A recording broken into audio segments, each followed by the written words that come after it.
This is a More Than Just Podcast production.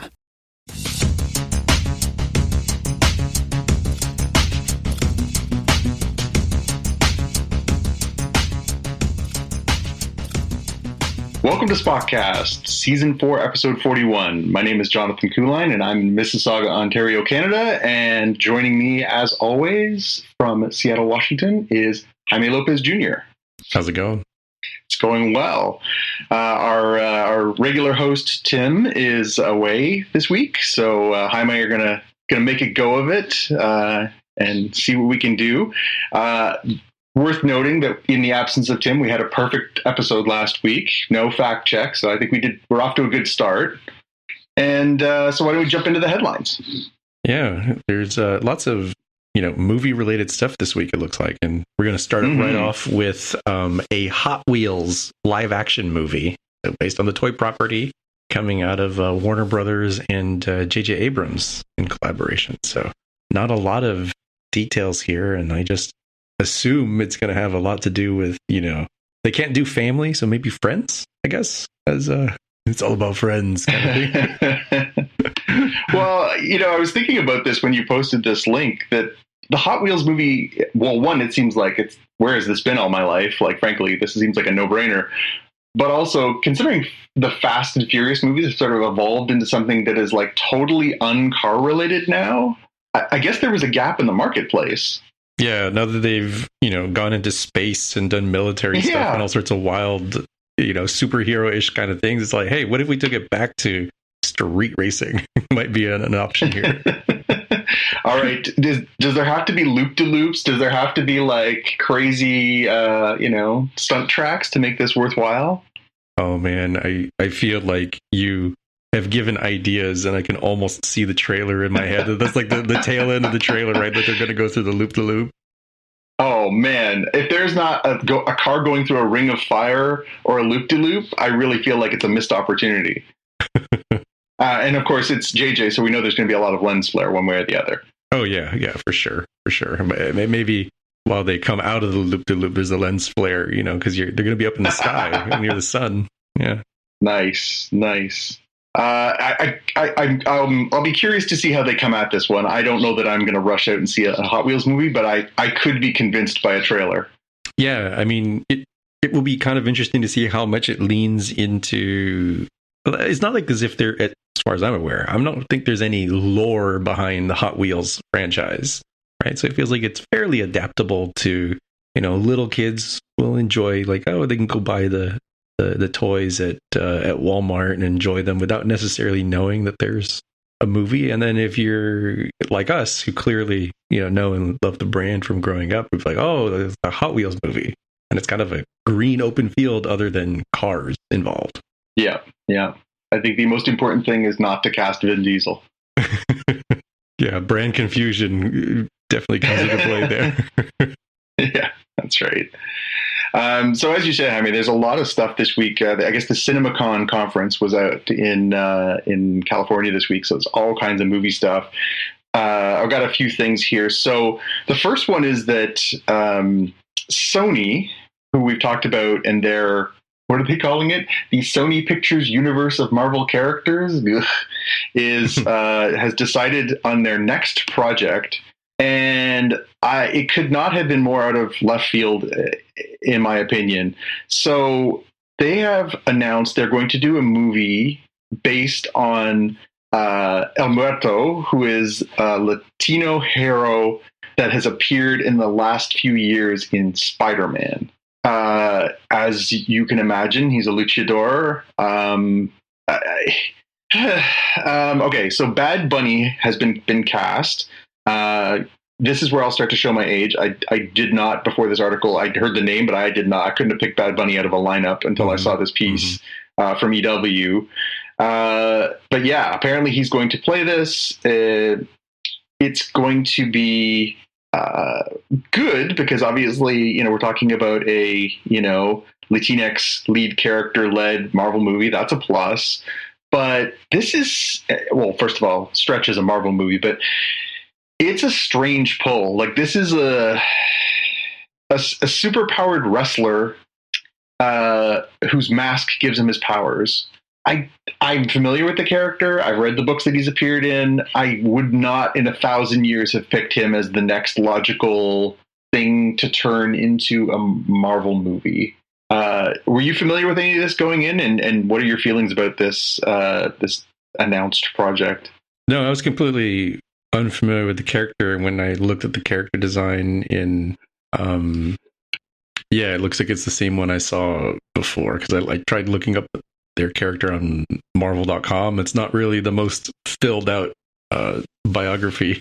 I kind of at first blush that it was Bane holding Spider-Man in a headlock. So the luchador masks can get much more variety than what we've gotten here. So I'm a little surprised they went with this kind of character, considering how new the character seems to be. And I don't know what Sony owns in terms of the rights, but I feel like Spider-Man has like a whole bunch of rogues gallery that they might, like, I knew there's the Craven movie coming out, right? But do they not have the rights to do like Scorpion or a bunch of other theoretically guys? I believe the way that it's written is they have the rights, because this would be a character that has been invented in the 21st century. And so I guess what it basically is that characters that are sort of connected to the Spider-Verse, they get first crack at them, because I wouldn't have thought that this character would have fallen into the original agreement, but I guess there must be something about how they get the rights to all these characters that appear in Spider-Man comics, because that's where he debuted. We've talked about this in the past. I do not understand what Sony is trying to do with its expanded Marvel, not Marvel MCU universe. I mean, again, I see it from a perspective, like obviously there's a market for movies led by Latinx characters. I'm supportive of that, but this is kind of out of left field. And doesn't the concept of like a magical luchador mask and that's passed down through generations that allows someone to fight evil, doesn't it just seem like, I don't know, puerile? Like, to me, I never really thought of the character as like, oh my God, what a great character. Like, it just seems so derivative. Yeah, I'm definitely hoping they can come up with a solid character design that doesn't make people think of Bane out of the gate. Yeah. And I can see some of the sense in some ways of like, okay, so going back to, what is it, 2018 when Black Panther came out, I think that feels like it set the stage for Shang-Chi to come out. Yeah. We haven't really had a strong Hispanic or Latino market kind of character, and they're perhaps less afraid of doing that sort of thing here. But I feel like there are probably other characters they might have been able to go with for this, but I don't know. It's hard to tell if it's going to be more Morbius kind of out of left field and nothing really comes of it, or if it's going to be more like Venom out of left field of reasonably successful. Well, that's it. I mean, say what you will about Morbius. I think even less so. Venom has been a mainstream Marvel character for 25, almost 30 years. That has headlined his own titles, that has been the star of the show. Morbius is a step down from that. He's had his own book a couple times, but still kind of sea level. This is a little like level below that as far as like brand recognition. Now, that's not to say that it can't work, but it just seems like a strange pull. Yeah, the Marvel.com entry is failing me. Is there any tie to? I mean, the biography has the like, he wrestled Spider-Man for a charity event set up by J. Jonah Jameson. I'm like, okay, cool. I don't know that this is going to be a Spider-Man tie-in movie other than, like a post-credits kind of thing.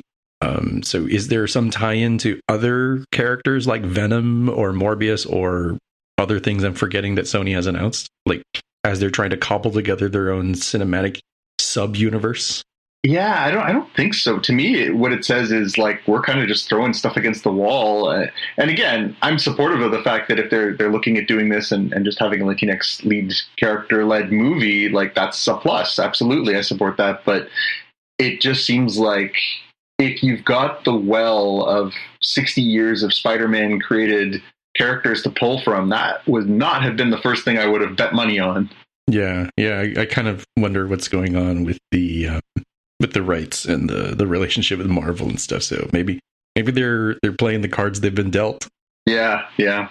Well, the other card they've been dealt is that they keep going back to is Venom, and so as part of this extravaganza of announcements, they also announced they are going to do a Venom 3 from Sony, and they also announced they're going to do a Ghostbusters Afterlife sequel. Now, Jaime, have you seen Ghostbusters Afterlife yet? I have.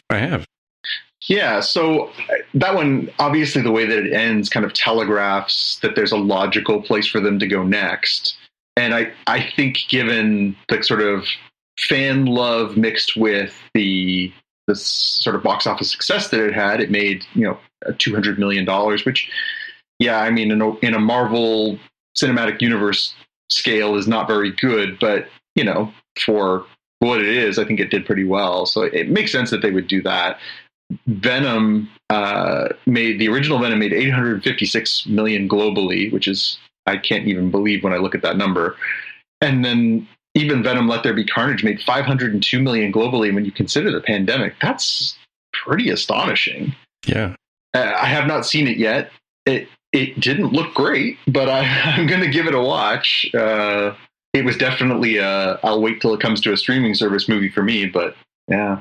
Yeah, I think it will be interesting to see what they do with part 3, because I think in the non-spoiler way I described part 2, I said, wow, if only they hadn't gone the symbiote route in Venom 1, they would have been able to go that route in part 2. So it feels a little bit more of the same. So, going back to back, okay, but going to a third one, they're definitely going to have to do something different and pull from other areas of Venom's history to give something, it could spark some new life with it, right? Especially as the multiverse of madness over in the MCU has opened up possibilities to start pulling things in, or even just kind of hint at things that are broader. Yeah, it'll be interesting to see if there is plans to make any of this more cohesive, or what they're going to do with sort of the larger Spider-Man universe, especially in the wake of No Way Home. They kind of rekindled the Tobey Maguire and the Andrew Garfield of it all. There's a possibility to go different places and do things, on a pretty big scale if you get the right people at Sony making the right calls. Here's an idea. I'm pretty sure I've seen comics where the Green Goblin goes good for a while there, kind of like the way that Venom had his anti-hero heroism phase. Mm-hmm. I wonder if they could do that. I don't know if people will be disappointed to see more of the Green Goblin from the Raimi-verse. Yeah, although again, do you do the sort of lobotomized, dechemicalized version that we saw in No Way Home? It'll be interesting. To see how they go forward with something like that. I think anything you can do to get Willem Dafoe back being crazy on screen, I'm supportive of. A couple other pieces for movie here. So the Super Mario movie, which we talked about on a previous episode, this is led by Chris Pratt, has been bumped. You'll notice a theme through this bit of headlines. There's a few things that have been bumped, but Super Mario has been bumped. It was supposed to come out this December. Now it's coming out next April. I don't feel like there's any skin off my nose on this one. I don't think I was necessarily running to the theater to see it, but I am curious. Yeah, did they have any reasoning for the specific placement? Because the original placement is right in line with the people go out Christmas holidays kind of thing, right? April doesn't strike me as solid as, okay, well, if we're going to bump it, let's take it all the way to summer. And maybe the summer's overloaded with other things, but did they talk specifically like why April was a good one? It didn't talk about why they moved it to April, but it did say that they filled its spot in the December space with the new Puss in Boots animated movie from the long languishing sequel to the Antonio Banderas Shrekverse. I don't know. Maybe they just they sort of looked at where they were and weren't happy with it, and they needed to go back and do some more work. But nothing in this article says anything about why. It just says that they have, and that they filled that spot with another one of their movies. So I don't think they're surrendering that Christmas payday slot. I think they slid in another Christmas potential family movie. But yeah, It's a good question, though. I wonder if, well, the other thing that I guess is worth raising here, I don't know if you've been following the Chris Pratt stuff on social, but Mr. Pratt has come under pretty heavy fire this last few weeks for his political views. No, I've been out of the loop on this. Yeah, so it's been kind of percolating in the background. There has been a petition going around to recast him in Guardians of the Galaxy. James Gunn came to his defense this week and said, like, basically over my dead body, if I'm, I would never recast him and everything else. So, it's because he is connected to an evangelical Christian church, which has been accused of being anti-gay. And so there are a number of people who are looking for that sort of cancel culture kind of blowback, saying, well, if he's going to be connected to this organization, then he shouldn't be obviously afforded the opportunities he's being afforded. Some of the feedback, I'm just looking at a news article about this right now from online, and there's all kinds of social media criticism saying, well, if he's going to be affiliated with this homophobic church, does he deserve to have these things? And obviously it's murky waters.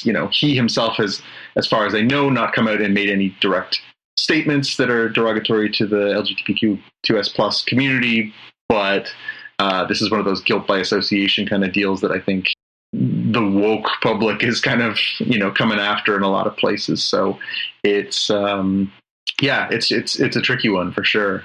But I wonder if, just to bring it back to the Super Mario of it all, I wonder if they're just pushing it out to hope that the heat cools down a little bit on that kind of stuff, and that people sort of let that go and forget a little bit more about that before they push that out into the screens. Yeah, that probably ends up helping them out a bit. The Guardians of the Galaxy and the Jurassic World stuff coming out in the summer would probably be more problematic for, like, when it comes down to brass tacks, at least the Super Mario Brothers being an animated film has the advantage that they can just completely be like, well, guess what? Mike Myers is the voice now.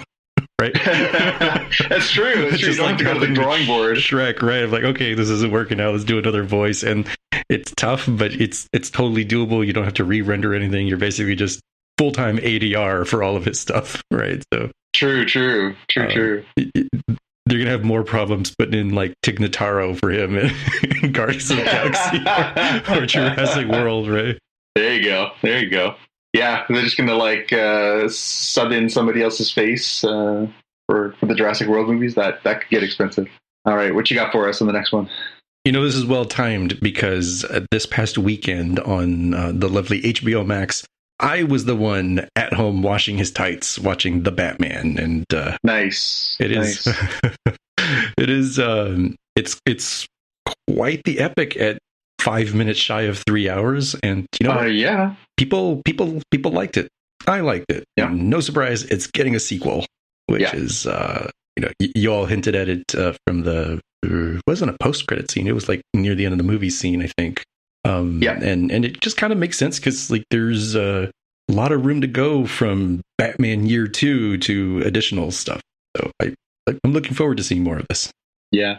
The speculation has already begun on what it will cover, because there was a little bit of speculation that they were going to go into the Court of Owls storyline that came out from Scott Snyder within the last 10 years. And so those books have started heating up on the comic book market. And when those books start heating up, they're usually where there's smoke, there's fire. So when you start seeing the comic values going up, it's usually a sign that the speculators are coming out, and therefore that's probably where things are going. I did want to say a thank you to Sony. I forgot to say it in that piece about El Muerto, but I'd like to thank them for goosing the value of my comic collection once again, because as soon as they announced that movie, a bunch of first appearances and all that stuff, they went from like a $4 book to a $200 book overnight. I was like, oh, thanks, cool, just that much more assets in the vault. There you go. I think it'll be interesting to see where they go from the Batman. In the interim, they're going to do that. They're talking about the HBO Max Penguin series. They're sort of expanding that world a little bit. It'll be interesting to see how they loop the Batman back into it. So what did you think? What were your impressions about it? It's a little digression here, but I'm curious what you liked and didn't like about it. What I liked is I liked Pattinson as Batman. I think he was okay as Bruce Wayne. I think, Bruce Wayne doesn't do a whole lot in this movie. It's very heavily Batman as the detective.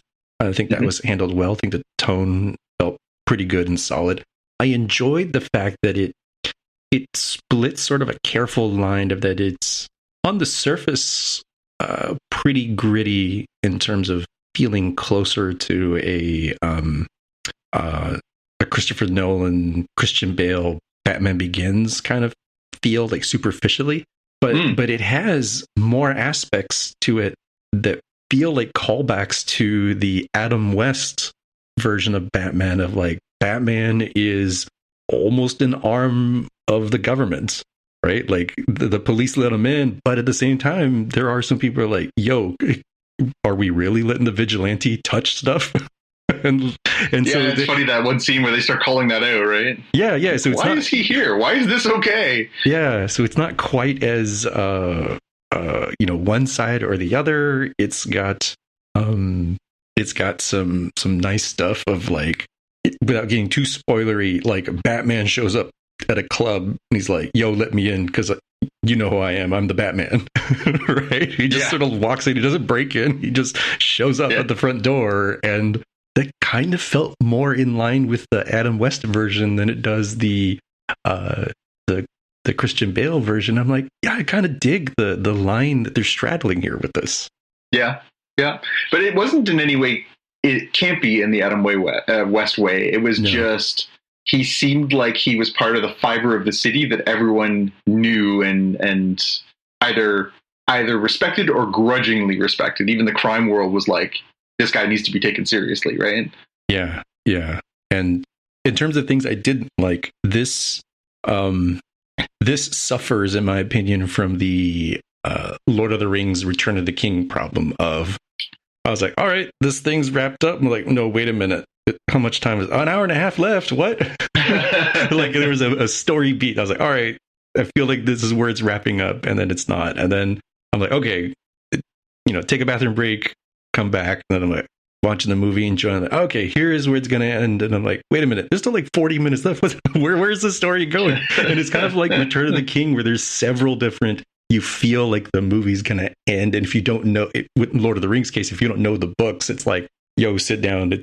It's not going to fade to black here. There's still more that's going to happen. And this movie, I didn't know where it was going to end exactly, because there is no, or at least I'm not familiar with the precise story they were following. So it does suffer from that in terms of like, I don't know how people manage to deal with this in the modern theater that doesn't have intermissions.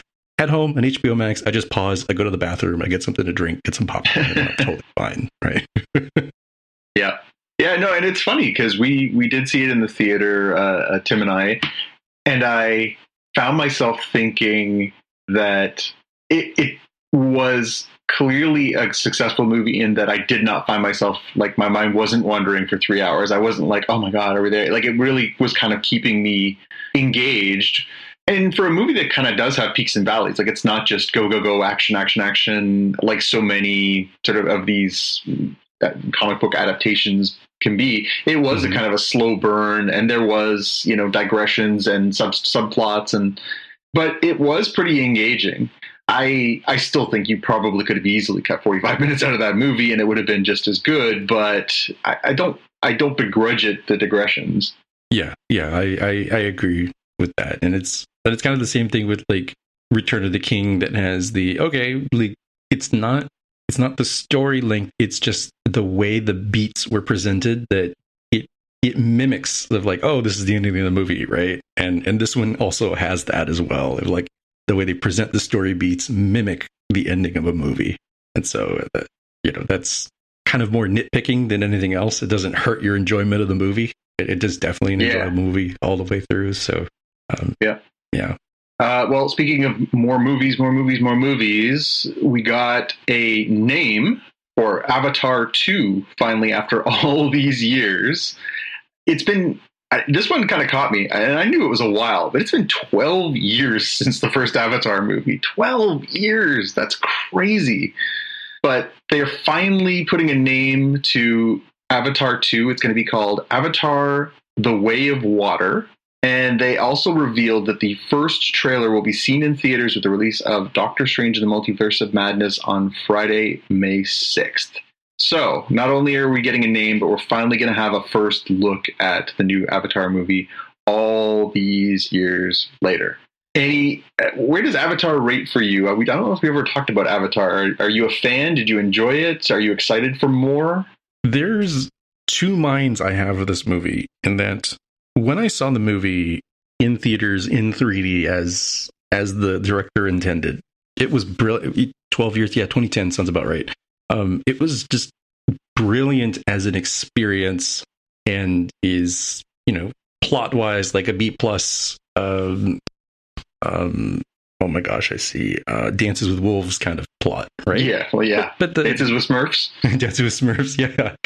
And when I've seen it, on TV, on TBS or TNT or something, I'm kind of less engaged into it. And I was thinking to myself, is it because it's the story? I'm like, no, story's still a pretty solid B, maybe not a B plus, maybe it's a B minus kind of story, but still should be watchable.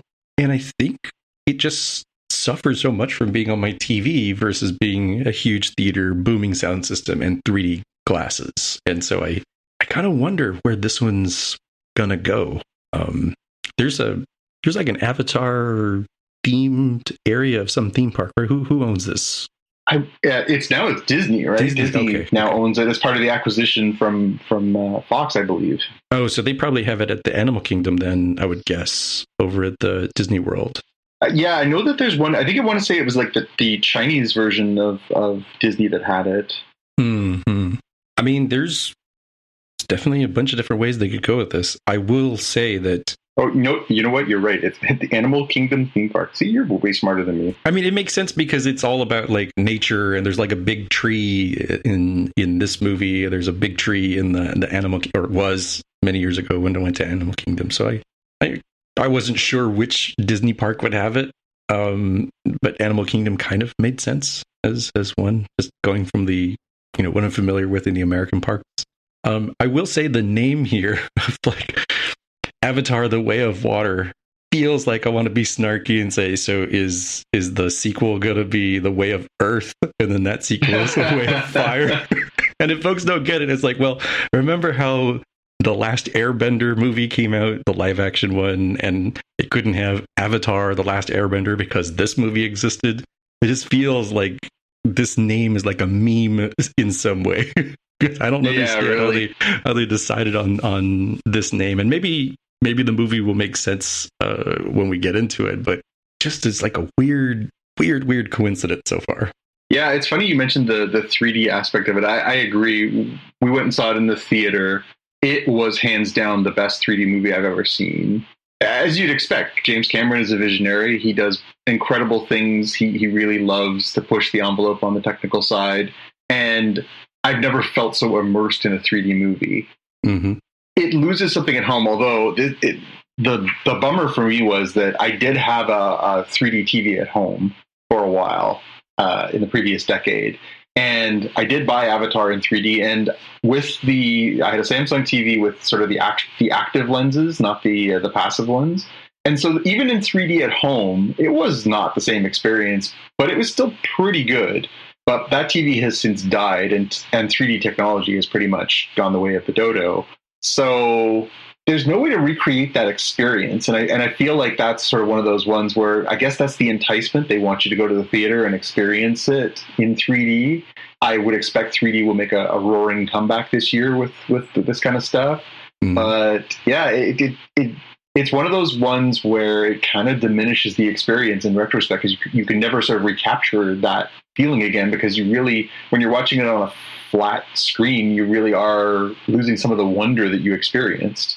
Yeah, I'm thinking now of that era, and in that part, for future historians here who are wondering what happened, there was a bunch of 3D stuff that went on in that era, but many, maybe even most films of that era just sort of like patched it on after the fact, right? Jumping on the fad of like, this 2D movie is now in 3D. This movie was designed to be in 3D, and not in the annoying, oh, let's just turn directly to the camera and throw stuff at you so you can ooh and ah. It was meant to feel immersive for the 3D, like you were like on the holodeck or something watching a holo novel is the best analogy. So maybe again, that's why it sort of suffers so much in 2D, because it wasn't meant to be watched in 2D. It's like watching The Wizard of Oz on a black and white television. You like never get the jump to the color, Technicolor, right? And like what's to do with Oz? Oz is still wonderful, but like it's missing a little something when it doesn't have the color. Well, this was interesting news. I think we're all kind of looking forward to seeing what the trailer brings and wondering if it can sort of recapture that magic again. Up until Avengers Endgame, this was the #1 movie of all time at the box office, which is crazy to say, but I guess it just has that global appeal. The first knock-on effect came this week after the good folks at Warner Brothers surrendered and immediately moved the Shazam movie out of the... sorry, I should just clarify by saying the Avatar movie has a release date coming out on December 16th. The Shazam movie, Fury of the Gods, which of course is the sequel to the Shazam movie that came out a few years back, has surrendered and said, like, nope, no thanks, we're moving. And they are now going to move their release date because they don't want to get caught in the line of fire there. So so it was supposed to open, I guess, on December 21st. No, wait, it's weird. I have the two different articles from two different places. One says it's the 16th and one says it's the 21st. They've moved a week out. So they've moved a week backwards. So it says Avatar is coming out on the 21st, which is that lead into the Christmas break, and Shazam's going to come out a week earlier now on the 16th. Yeah. So, yeah, they're basically clearing the decks and saying, like, we don't want to open head-to-head with this thing. So it's yours, Disney, you win. Which is, it's funny, because sometimes there are those staring contests between studios, you know, oh, no, our movie's got this slot. Oh, no, our movie's got this slot. And they'll come right down to the wire of, well, you know, it's like we're going to get two big movies at the same time. In this one, Warner blinked first and fast and said, we'll take the extra week, thanks. I feel like that's a sensible business move because, you know, I enjoyed the first Shazam movie. I think the new movie is probably going to be a good, solid movie. It is not the hype machine that an Avatar 2 can be, right? And that's not to say that, like, one will necessarily definitely defeat one, but, like, there's going to be a lot of media attention around Avatar 2. There's not going to be quite as much media attention around Shazam! Fury of the Gods, and that's not a knock on its quality or anything. It's just that, you know, Cameron brings you tons of attention, especially if he shows up at the premiere kind of thing. So, oh yeah, for sure. Just realize the cards you're dealt, and moving up a week early is pretty good idea because they get that week to themselves, and then in the second week, it's like, hey, were you unable to get into Avatar? Great. Why don't you go watch Shazam while you're on Christmas vacation, right? Yeah, the only one that makes me kind of think is kind of weird is, so one of the fights that I've noticed, and it's happened in the past for sure, but it's the timing in the IMAX theaters, right? So if your local theater has that sort of one amazing IMAX theater where you know you want to watch the biggest movies, that has like a 7-day window, maybe an 8-day window for Shazam to be that movie. You basically have that long to see it in IMAX because then it's going to get bumped for weeks. I can't imagine they're going to do, like, you know, different times to show that movie up against Avatar where you can basically sell out the theater over and over and over again. So you are giving up that sort of premium viewing experience unless you get people to go out that first day. I know I'm not planning on rushing to the theater to see Shazam 2. Right. So next up, we've got news of a new Star Wars animated series. This one kind of came out of left field and it was interesting. So the story I've got here is from Gizmodo. They say that a new series described as an animated anthology has been inadvertently revealed by the panel schedule for next month's Star Wars Celebration in Anaheim. It says, debuting on Saturday, May 28th, Tales of the Jedi will be an anthology of shorts. And it's going to be introduced by a panel including Dave Filoni, who, of course, is the genius behind Mandalorian, Ahsoka, Rebels, Clone Wars, you name it. The new, basically everything post-Lucas Star Wars. And it seems like it's going to be in line with something similar to what we saw with the Star Wars Visions series that took all these great Japanese studios and developed their own stories. This one is, I guess, around the theme of, tales of the Jedi over however much time. It doesn't have a lot of details beyond that, because obviously it was something that probably leaked before they were ready to leak it. But it sounds like an anthology series based around just the broad theme of tell us a Jedi story. And I guess we can hope that it's similar to Visions and that we might see some different animation styles, different takes, hopefully some different cultures, interpretations mixed in there. So this sounds cool. I'm excited about this. Tales of the Jedi, again, obviously we've seen so much Jedi based on, this one sort of time period, but being able to open that up to like all across time could be really cool.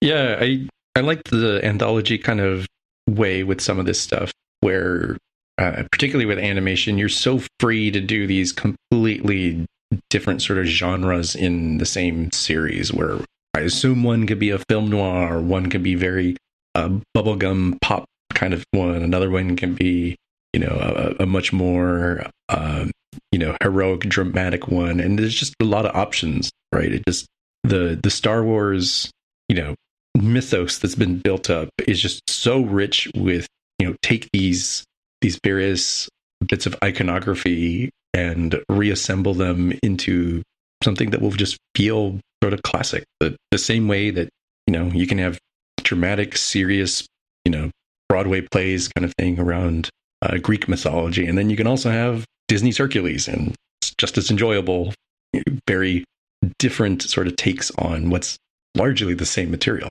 Right, so I'm excited by this because it was really cool with the anime episodes where they were all very different kind of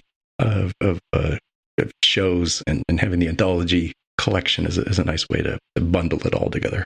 Yeah, it'll be interesting to see what they do too. I know one of the things that we kind of questioned when we were watching Visions was sort of, does this fit into canon? Because they had said everything fits into canon going forward. But they were pretty quick to shut that down. I think in like we recorded an episode, and then within the next day or two, they were like, "No, this is not canon." I wonder if Tales of the Jedi will be canon, or if it'll be something just new. Yeah, that's a good point. A little bit more in the. I'm going to tie this together with my the Batman experience. So one thing I enjoyed in the new World Order is, on the 46th day of theatrical release, streaming is now legally open for contracting, etc. So that's why I was able to watch The Batman while it's, I believe, still in theaters. I haven't double checked. That's enjoyable. Going beyond that, there's all sorts of weird rights windows that are opening up. So this next story is about Roku, makers of the streaming device. They keep trying to add stuff to their free channels that they've got. Apparently now they're going to be able to stream a whole bunch of Lionsgate films for free, including John Wick 4 and Borderlands. But it's not like immediate. It's in a stage, right? So apparently the initial streaming windows are going to be on the Starz platform for Lionsgate. Then after that window, then you'll get the Roku window. So it's in some respects kind of reproducing what the old analog way of like, this is in theaters, then it goes to premium theaters, then the dollar theaters, and then, it ends up being available on DVD, and then it becomes available on cable TV, and then eventually it's available on regular broadcast TV. We're almost in many ways reproducing the same kind of thing, aren't we? It's like in theaters, then it's streaming, and then it's streaming on some other place, and et cetera, et cetera, et cetera. Yeah, I'll be curious to know. So it says it's going to stream for free on these. I wonder where it's going to do that as far as the chronology that you lay out. Like, because of course, in the middle of all that, there's going to be the digital pay digital. There's going to be the the iTunes store and the Google Play store and all that kind of stuff too. I wonder where it's going to fit within those windows. Free is one thing, but free and timely, I think, is what people are really wanting, right? Yeah. So for Spider-Man No Way Home, I paid for that movie because it wasn't on any streaming service, like included as part of the service. I hypothetically paid for The Batman, but technically it's free as part of my HBO Max 1 month subscription as I watch, other things that are on there. And it's just an interesting, semi-complicated world in terms of, what are you going to get for free? Like if Yeah. if money is an object, you're going to have to pay closer attention. If you're like, I've already linked my credit card, I don't care, just gimme. I think you're probably sitting in a pretty good spot. Yeah. We shall see. Last up, a little bit of an update from today. So we talked about the fact that with The Walking Dead, quote unquote, ending, the main series is coming to an end soon. But they had announced they're going to do a Carol and Daryl Walking Dead spinoff. This one kind of got a curveball thrown at today with the news that Melissa McBride, who plays Carol and has famously through the entire series, has bowed out of the series. And so now they're kind of having to rejig it, and it's going to focus sort of solely on Daryl. The reason that was given is that, that it was going to be set and filmed in Europe, and that she didn't want to necessarily do that. And so she's decided to sort of opt out of playing that character. Now maybe she can show up as a guest star or something. But yeah, it's funny that was sort of their big push for the next thing, and now that's sort of fallen off as well. I, as somebody who's sort of fallen out of The Walking Dead, I can't say that I feel strongly. I got to admit, I know it's blasphemous, and I'm sure that there will be haters out there. But those were two of my least favorite characters, so I don't know that I would have lined up to see that particular show anyways. But for those people who are fans, and I know that those two characters have a huge following, I'm sure that this must be a huge disappointment. Yeah, I kind of wonder what's going on there in terms of what they'll end up doing with it. Yeah. All right, that's the end of our headlines. So that brings us to the main part of our show, where we like to talk about Star Trek and Star Trek-y things. And so today we're going to be talking about Star Trek Picard, Season 2, Episode 9, Hide and Seek. And Jaime is going to give us a little recap, and we'll start pulling on some threads. Yeah, I'm of two minds of trying to understand how to deal with today's episode of Picard. So this is Season 2, Episode 9, Hide and Seek. There's, to very sort of quickly recap the things that I saw happening. There is the fight for the La Sirena ship. There's the fight for Girardi. There's the fight for the future. And then there's sort of like the weird side thing of like the fight to have Picard remember this trauma, which we've got one episode left in this season. I'm kind of wondering how they're going to wrap up parts of that and how that plays into things. But that's kind of what colored a bit of my confusion of how to feel about this episode. So rolling right into it, we start with, Rios and his pseudo family on La Sirena. They immediately have run into problems because the transporter is being activated remotely, and what I'm going to call Borg Mandos, the Borgified commandos, hijack the ship, and Queen Girardi has come on board, and she's taken charge of everything, right? And not too long after that, you've got Picard and crew showing up and trying to see if they can retake things, but there's just too many Borg Mandos out there to pew pew pew, right? They're not going to be able to do it off of pure strength here, at least not a direct frontal assault. But thankfully, they've got. Did it feel like? Sorry to interrupt. Did it feel like to you?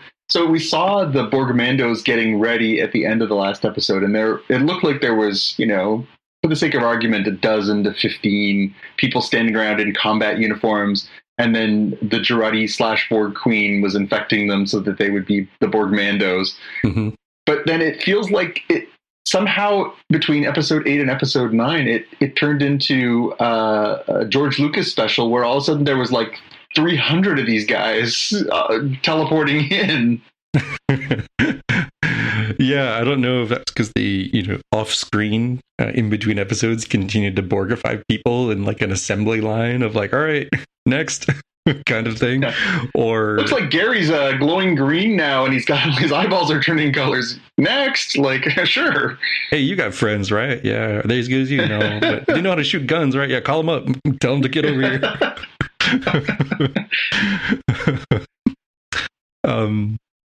So coming back to things, the one thing that the crew has in their favor throughout this episode is that Girardi's not gone. She's still fighting internally to keep the Queen from assimilating the ship. And in fact, she used the Borg's own tricks to fight the Borg's ability to unlock the computer. So that's useful. And she hid the encryption key inside of the emergency combat hologram, which is in the form of Elnor. So he comes out. It is, ready to fight. And back outside the ship, a flashbang is thrown out there, which leads to a flashback of young Picard with his parents. And well done. Yeah, and his mom is having like Moon Knight kind of moments. So these are pretty good episodes to have coincidentally lined up this way. And we end up seeing a lot of that through the episodes. So like we clearly know that she has been having some emotional and psychological issues that the family was trying to deal with, and some degrees Picard's views of what was happening are all completely colored by the fact that he was a young lad, right? And he as an older man is like, yeah, you know what, I think the way I thought about my dad and the way I thought my mom were kind of different. And he kind of has that weaved throughout the rest of the episode, and we'll get there. It comes up at sometimes weird times, in my opinion, but we'll get there. In the laser tag that they're having outside, Rios is hurt, and Talon uses her Doctor Who door thing to send him and Teresa and I forget the little kid's name, Manny or something. I forget the kid's name. Send him back to her apartment. Ricardo? Was it Ricardo? Man, I can't remember. I want to say it's Ricardo. You keep going. I'll try and dig that up. Yeah, and I guess I was in a mood when I wrote this line. This apartment is just as big on the inside as it is on the outside. I guess I was in a Doctor Who moment of like they get whisked away there. At least the tactics are kind of interesting here on the ground. They say, hey, cover me. We're going to split up. We're going to flank them. The 300 some Borg Mandos they've got. At least we're going to, give them two places to shoot at. So this is good. This is sensible. There's a bit of a parlay between Soong and Picard, disagreeing to disagree kind of things of like, the fight for the future. And they come back to almost as if they read the title and say, hide and seek, the ultimate survival skill. Remember how we learned the Chateau Picard had its role in World War II, and they got the tunnels. Let's go into the house to go do that, right? And you end up with some interesting fight scenes of man, sorry, the autocorrect is like hurting me here so bad. So Seven and Rafi creeping through Chateau Picard, trying to avoid the Borg Mandos with their green laser sights on their guns. And as we've seen since as far back as Star Trek First Contact, you can't adapt to my fists and you can't adapt to knives. So hand-to-hand combat is by far the most effective way to take out the Borg. Picard is he just like doesn't know how to take cover, man. He's like, oh, we should take the tunnels, and then he kind of has like a moment, maybe an old man moment, and almost gets shot in the head. And thankfully Talon's quick on the draw and pews the guy. She's got like a great gun. Everybody else has like pea shooters by comparison to. She's got the Jesse the Body Ventura minigun equivalent of stuff. Nice pull, right? I mean, it's like, man, she's got like the Halo gun. We're like, where the heck is this? Yep. And I think the reason that Picard was sort of having a senior moment there is he's having a flashback to like, remember that time Mom took him through the Scooby-Doo door? And so that's what they do in real time, right? They enter the hidden spot, and we end up with like a lot of it would be like magical realism, except I think it's just cinematic, the way that this is presented of switching back and forth, sort of commingling young Picard alone in the tunnels, his mother doing like a weird Blair Witch thing, and then present day Talon's like, yo, I think I remember seeing these tunnels, like these were in your memory, right? Separately, in the other part of the house, we learned that Seven wasn't allowed to join Starfleet because of severe prejudice, despite Janeway, Captain Admiral Janeway, getting name checked, who had threatened to resign if Seven wasn't allowed, and they still weren't going to let that happen. So she was sort of left to her own devices to become a ranger. We got so the question on that one is, did she resign? Because I guess not. Seven didn't say that she did resign like the way that Picard resigned. It sounded like she threatened to do it, but didn't actually do it. I guess they called her bluff, and she backed down from it. I guess. She backed down when they said, "Hey, well, all right. What if we make Holloway?" I was like, okay. Sorry, right. Seven, you're not getting into Starfleet. Why? Because of reasons. You don't want to tell your friend because they're going to make a hologram and live forever. Yeah. Holo Elnor, following the Holloway. Holonor? I didn't know what to go there. The holographic Elnor. We see him hiding from the Queen and the Borgmandos on La Sirena. Interplays with Rios trying to hack Talon's thermostat to try to get back, trying to activate the door himself to try to get back into the action. Teresa gets spicy. She's like, what the hell are you doing? You are a liability. Look how injured you are. Until he's like, no big deal. Here's this device. You're a doctor. Use it. I guess these are super easy devices. It's like, if I handed modern medical devices to a doctor in the 1800s, they would absolutely brutalize your flesh, even if they weren't trying to, right? So yeah, she's impressed. We need to get a leech on that ASAP. Like, okay, great. Yeah. There's MRI machine, huh? Yeah. Where do the leeches come up from? It's like, they don't. Yeah, There's right. no leeches. Yeah. Cut out with the leeches. But she is, apparently skilled enough, or the people who designed it are skilled enough to, put an ER in your pocket. So she's clearly impressed by that. And she does, help him out. He's get a little bit of the gun show of like, look at my cool scar sort of thing that she helps to heal him up with his flesh wound. Yep. And we learn that at least Sung here is super good at hide and seek. He takes no time at all to be like, I think there's a Scooby-Doo door here. They're probably in some tunnels or something.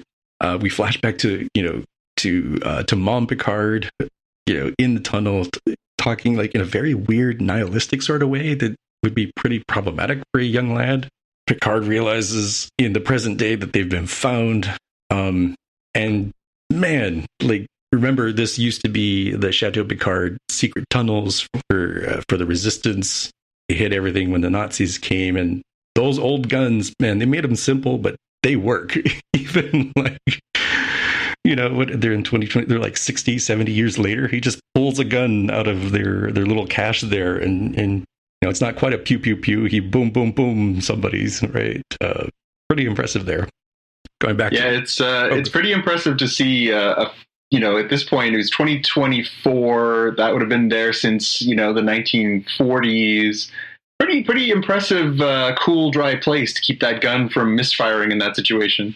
I suppose since the Picards had the vineyard, they're kind of probably pretty good at maintaining proper temperature and humidity and etc. Right? So they didn't cheap out when they made the tunnels. There you go. Headcanon that one. There you go. Back on La Sirena, we're sort of in the middle. We realize that Holo Elnor, isn't trapped in there with you. You're trapped in there with him. He wasn't hiding. He was, strategically placing himself so that he doesn't just get all beat up. He starts beating people up, killing people. Runs into Rafi and Seven. They learn that he's the key to the lock screen. And they have a little bit of a disagreement. Seven's like, hey, I've got an idea. We need to use him to unlock the computer so we can do stuff. And Rafi's like, are you dumb? Like, that's what the Queen wants. She's like, no. Trust me. I got this. While Seven's doing that, you've got Rafi kind of essentially talking to a gravestone. She is fully aware that this is not the actual Elnor, but I think in the same way, and this is my, sort of interpretation, in the same way that people find closure in, going to somebody's grave and talking to them, regardless of what your beliefs are around that, it still sits in my mind the same way here of like, she knows this is not the real Elnor. Elnor, as far as she knows, is dead and gone, but it's useful for her to get closure, to talk to the representation of him, to the same way that a grave marker would be a representation of a person in their life. It feels like Holo Elnor was filling that same role for her, for the emotional part of her journey. And Seven has sensible transporters as a weapon techniques where she unlocks the transporters and beams the Borgmandos into the wall. And I thought about this in the moment. I was like, wow, that's a pretty badass move. Why didn't she just beam them into the air and then, just like Rios, just fall and die? I said, Borg might be a little hardier, may not all die. And it would probably cause more attention of like, hey, did you see like 300 guys floating 20 stories in the air and just fall? What the hell was that? We should go check that out. So beaming them into the walls of the secret tunnels at Chateau Picard. I'm like, okay, I got you. That's good thinking, Seven. But the flip of that got my attention was my mind started wandering to like safety protocols and thinking, boy, I hope she had to put in some severe overrides to get it to do that, because otherwise that means you could potentially do that all the time. And that's terrifying. Like, she must have had to reprogram it, turn off like the safeties and whatever else to get it to beam them into a wall, because isn't getting beamed into a wall like the worst potential outcome of being transported? Yeah, it's kind of like the Harry Potter splinching when you apparate and you mess it up and you end up all torn up. Like, it feels like that's what it would be like to have the wall suddenly be part of you. I think that was the only part missing in this episode. I think it would have been fantastic because she beamed them in, and they beamed in right next to where Talon and Picard were in the tunnels. I think it would have just been 100 times funnier if they beamed in and just started screaming because they were like half built into the walls. Oh my god, I'm in the walls! Yeah. So the Borg Mandos had no protection, but you know who does have sensible anti-transport protocols is the Queen, because they do try to beam her presumably into the wall, and doesn't work. So you've got Paula Elnor and the Queen having a sword fight, but she loses, and they've got her dead to rights with a sword and a couple of guns. But the Queen is dangerous when she's cornered, so she corrupts Paula Elnor with I know it was like a tentacle, but it was like a mechanical tentacle, I guess, because she's got kind of almost an organic kind of tentacle that she's used, and I think that's what she uses to stab Seven. And I think she hit Elnor with more of like a tool mechanical tentacle. She blends the organic and the cyborg parts. So things are bad. Seven's stabbed, dying. The Queen's taking control. She's gonna set a course to the Delta Quadrant, take this far in the future ship, all of her knowledge here, and give them a head start. It's not looking great there. Meanwhile, again, Soong is super good at hide and seek. He just goes to where the exit of the tunnel is in the what was it, like a garden? How would you describe it? Like a greenhouse? I think that's supposed to be it's basically supposed to be like a what do they call it? Like a glass walled room. It's the room where Picard famously in the beginning finds all the broken glass, and where he and his mom spent all their time. Yeah, I didn't grow up on a manor, so I don't know what that's called. I'm like, it's like a greenhouse, it's an aviary. It's I don't know. If you know, let us know. If you grew up on a manor, if you have a lot of money and listen to Spotcast, find us on Patreon. Exactly.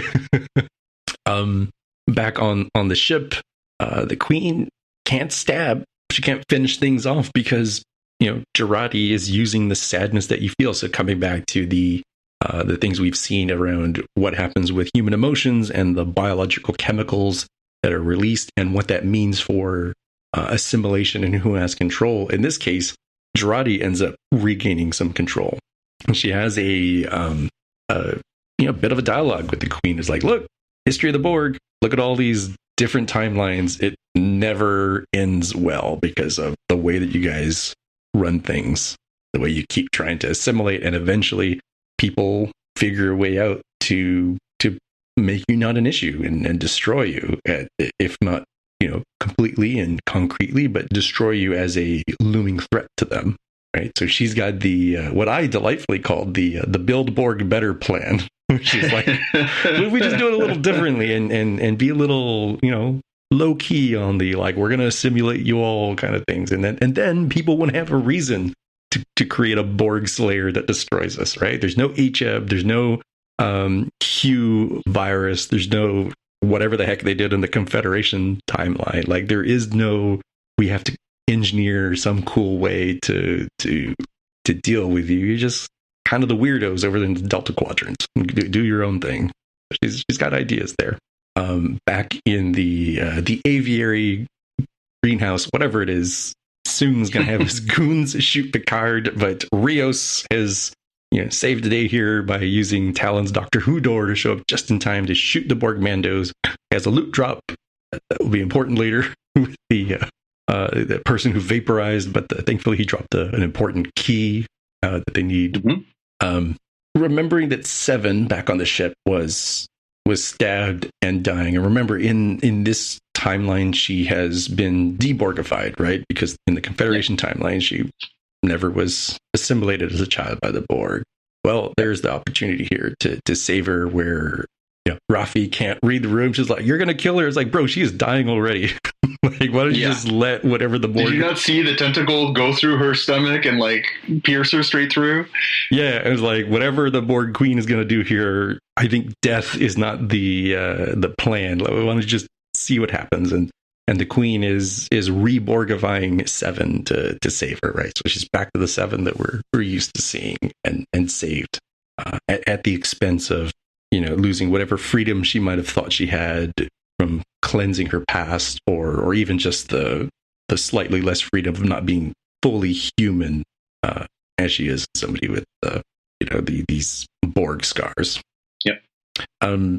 Soon again, pretty wily guys like, all right, well, I picked up his gun. And I'm like, I bet you pew pew pew is just as good for me. And they're like, no, it really doesn't, because it's got a way to figure out that you're not an authorized user, and it's going to overload. And he, again, has the sense. There's just like a lot of sensibility here of like, oh, it's going to explode. Like, I'm going to throw this at you then.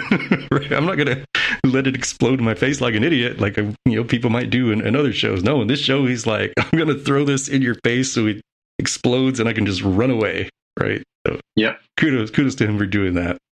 Getting folks assembled here. There's kind of like a Girardi, is that you? And she's like, yes, and also no, right? Like the merging of the Queen and Girardi are coming together.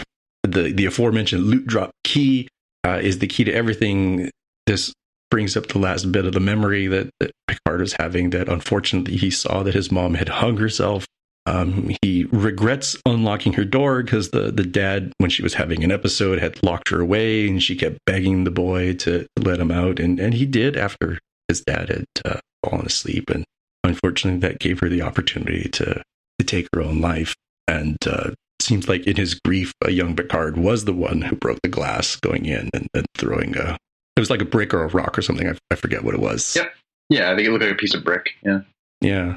Seven has a bit of a moment, recollecting herself, that she's like, I wanted to be just an ordinary person. And Robbie's like, what the hell are you talking about? Borg or not? Like, you're just an extraordinary gal.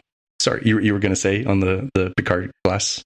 Yeah, no, we'll circle back. I have some thoughts on the sort of the way that they sort of have told this whole riddle of what happened to Yvette. But we'll circle back once we wrap up the rest of the episode.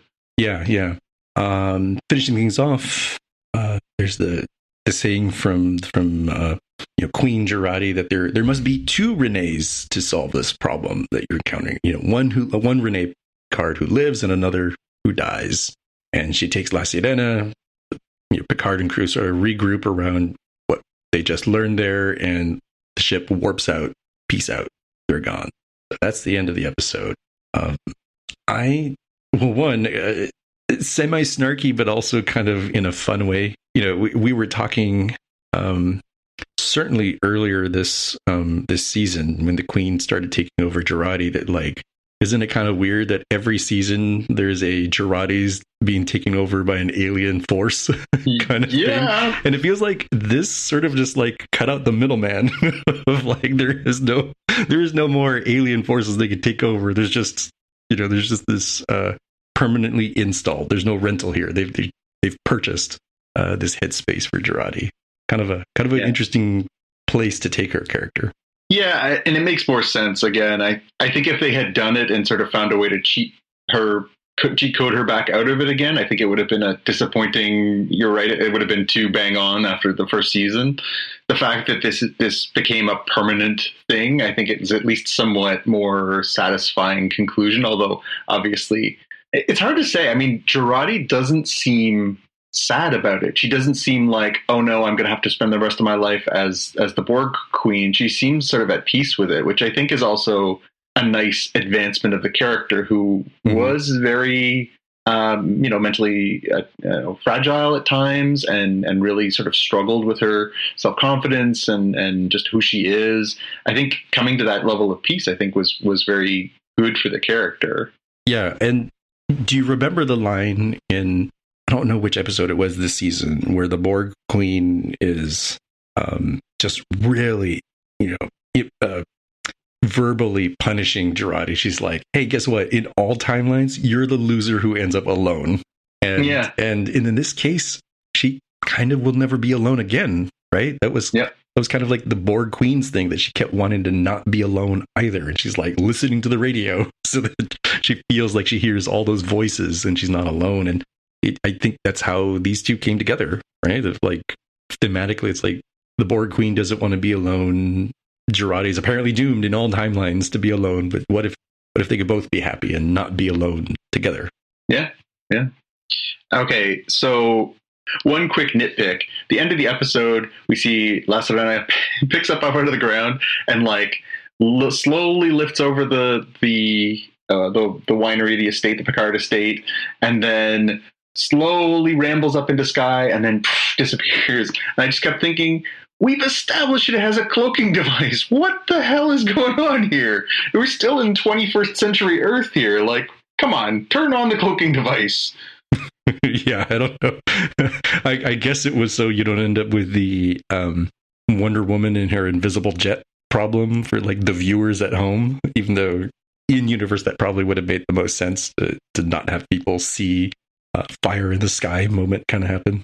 Yeah, and the other part of that was just the end where Jurati has become the Borg Queen. They've become sort of this unified person, and in the end, does she have to speak in riddles? Could she not have just been like, hey, here's what you need to do to make this all okay? No, she has to throw one last riddle out there of, well, there must be two Renees, one who lives and another who dies. Like, just give us the answers. Why are you doing this on your, like, it's like, hey, here's one last riddle. Peace out. I'm going into space. Like, man, I get it's a TV show, but that kind of stuff is always just like, that feels like you really need like a wise ass character in there to be like, just tell us. Stop doing that. Like, we've got more than 5 seconds here. You could take the time to tell us exactly what you need us to do. Yeah, instead of the Harry Potter-esque prophecy of like, what is Voldemort and told Harry's thing? Like, neither can live while the other survives or something. Yeah, exactly. Yeah. So the other question I had is, now we've seen, this sort of catharsis, this moment between Raffi and Hollow Elnor, which I'm still not clear on how the hollow system works on this ship, because he's like, I was inside him at the last second and he didn't feel anger, he felt love. Again, how they got that from a hologram, I don't know.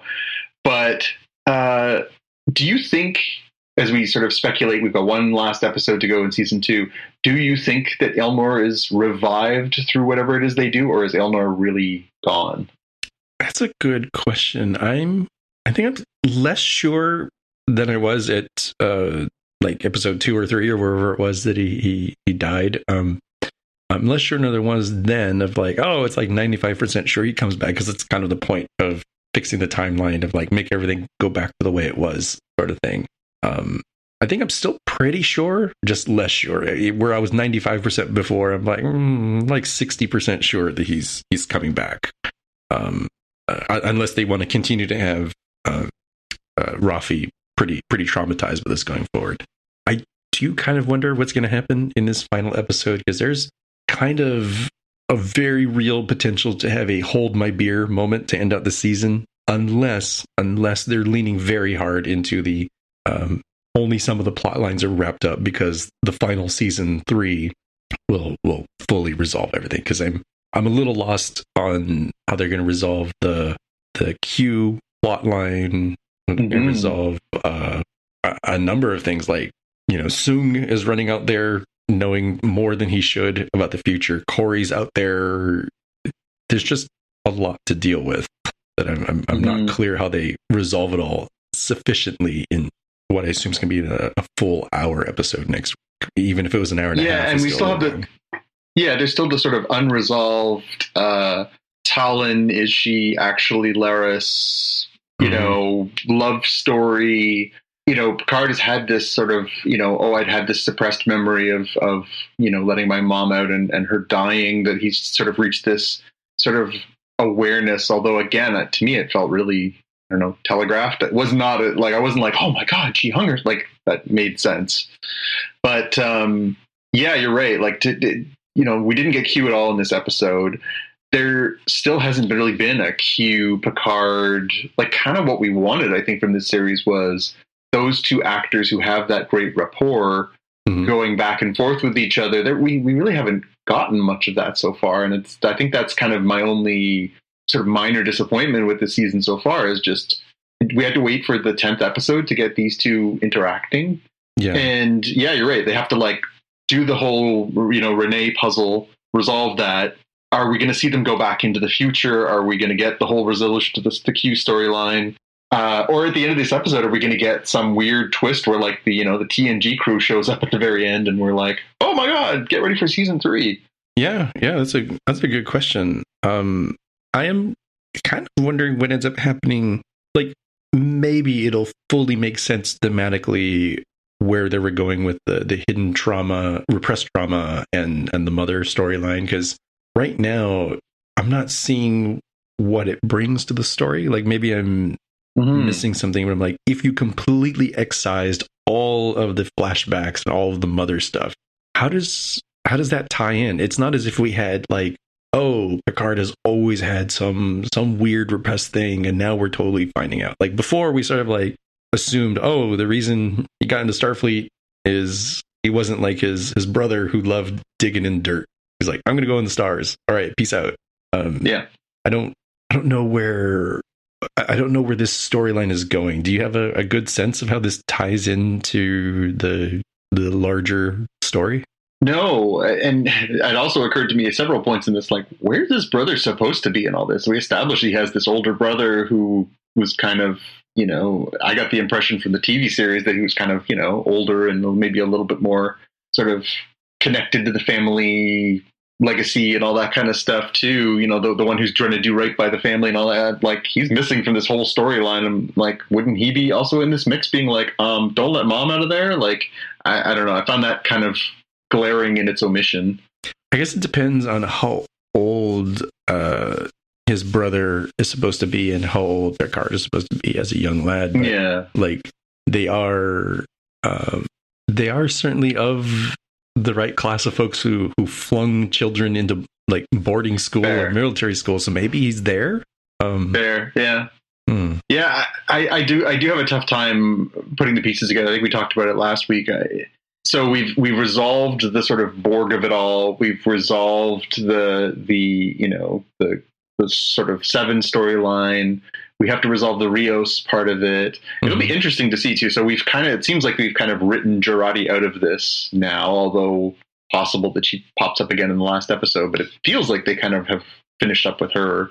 The whole Rios thing, like, Teresa makes the point in this episode, well, maybe you were always meant to come back here. Maybe you were meant to be here with me. And so that kind of felt like a deliberate line to put in there. I did look it up. It is Ricardo, by the way, is her son. Ricardo. Okay.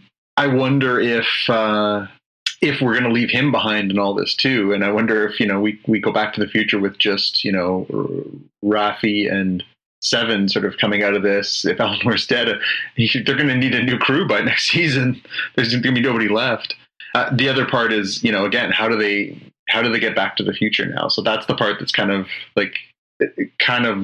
left murky at the end of this. Is they give the ship over and then she's like, peace out, I'm leaving. And they're like, okay, cool. We need to make sure that, Renee's mission is successful. I'm like, and then what? You're all stuck in the 21st century. Like, what are you supposed to do from there?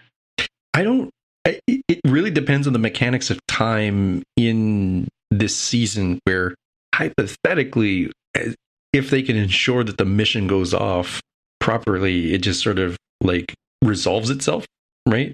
Either of like, okay, well, then they never got flung back in time to a place where things had gone awry, and Q adds kind of an X factor to this of like, he was he set up the game here, and once you solve the puzzle, everything goes back to the way that it should have been in the way that he set things up. So that's certainly plausible. I don't know how they're going to explain how people end up in the places they're supposed to be. Yeah.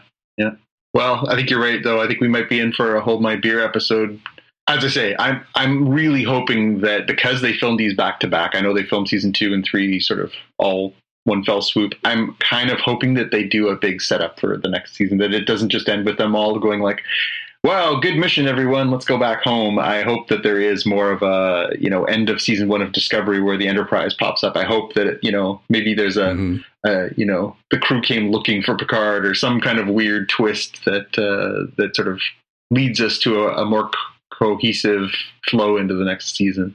Yeah. All right. Should we get into the Moon Knight of it all? It's funny, the coincidence that, we had an episode of Picard that dealt a lot with, identity and mental health and all this stuff. And we definitely got a lot of parallels in our Moon Knight episode this week. Boy, did we. So Moon Knight season 1 episode 5 is called Asylum. This is the penultimate episode, the one more to go after this. So it starts off with sort of a cryptic opening where, we hear this, boy in a well sort of, crying for help. We see, the water, it looks like it's a well or a cave or something. We're not sure what we're really looking at. And then we get a close-up of a woman's face, yelling, "This is all your fault." From there, we sort of snap to where we left off last week's episode with Toilet, the Egyptian god, standing there, this giant hippopotamus god standing there, and Mark and Steven as separate entities standing there facing, all sort of screaming at one another. This sort of, triggers, Mark back into the psychiatrist's office that we had seen in the previous episode, where we see him with Dr. Harrow, the psychiatrist, the sort of, more clean-cut Ethan Hawke with the little mustache. And he says, you're at the Putnam Medical Facility in Chicago. You're not, you're not having some delusion. This is really where you are. Do you think that, you are, what do you think is more likely, that you're actually here, that you've had a nervous breakdown, that you've had a mental episode and we're treating you, or that you're having this like weird random adventure with Egyptian gods and, how is it possible that that's real? Mark is sort of at first seeming to be like, yeah, no, that makes sense. And then all of a sudden he starts sort of, freaking out. He grabs, an object off the desk, like he's going to try and, bust free again. And he is, theoretically injected with a needle that sort of triggers it. And then he basically snaps out again and snaps back to that same spot with Tourette. And there they have a discussion where they're basically like, she's like, so I have some news for the two of you. You guys are actually dead. When you got shot, that was it. You guys are dead. And, I'm here to basically take you through the Duat, the underworld, the Egyptian underworld. And, you're going to basically go on this journey, and we're going to figure out along the way whether or not you're worthy of going to the field of reeds, which is more or less Egyptian heaven, or if you're going to have to be thrown overboard. And so the site for the whole episode is the scales of justice. Your heart is weighed against the feather, and then if it's balanced, you can go to the field of reeds, and if it's unbalanced, you get thrown overboard, and you basically become a specter.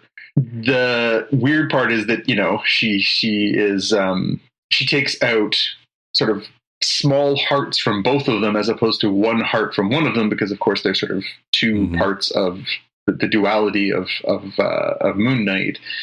And she puts them on the scale and says, well, something's wrong with these things. They're not full.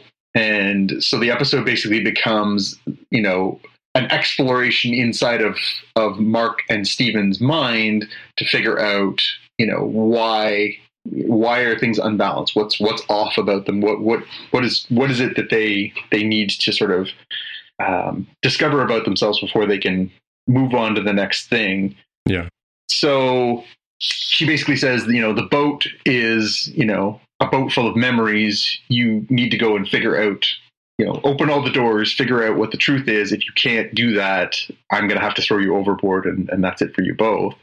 So we see the two of them looking through some of the windows and the doors, and so we see the first time we saw Moon Knight from episode 1, where Moon Knight is battling the Jackal in the bathroom and pummeling the snot out of it, and Steven looks pretty aghast at that one, and then they look at the other one, and you see Steven as Mr. Knight working with Khonshu to turn back time so they can figure out the location of the tomb.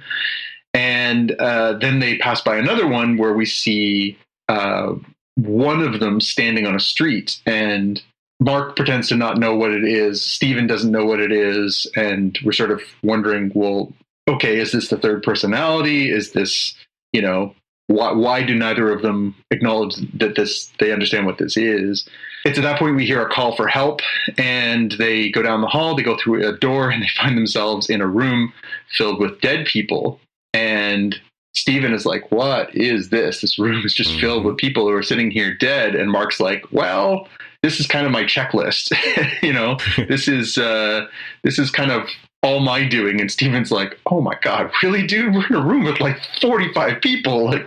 He's like, well, yeah, no, but this is what it means to be the Fist of Vengeance. Khonshu expects them to, pay the price for messing with Travelers of the Night. And he's like, he makes a really interesting confession where he says, I kind of, part of me wished that one of them would kill me, but instead I killed all of them.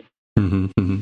And when he has that admission, we see the scales start to slow, and we start to see that they are starting to get more in balance. So, the idea that Mark is starting to have this catharsis is helping to balance the scales for him.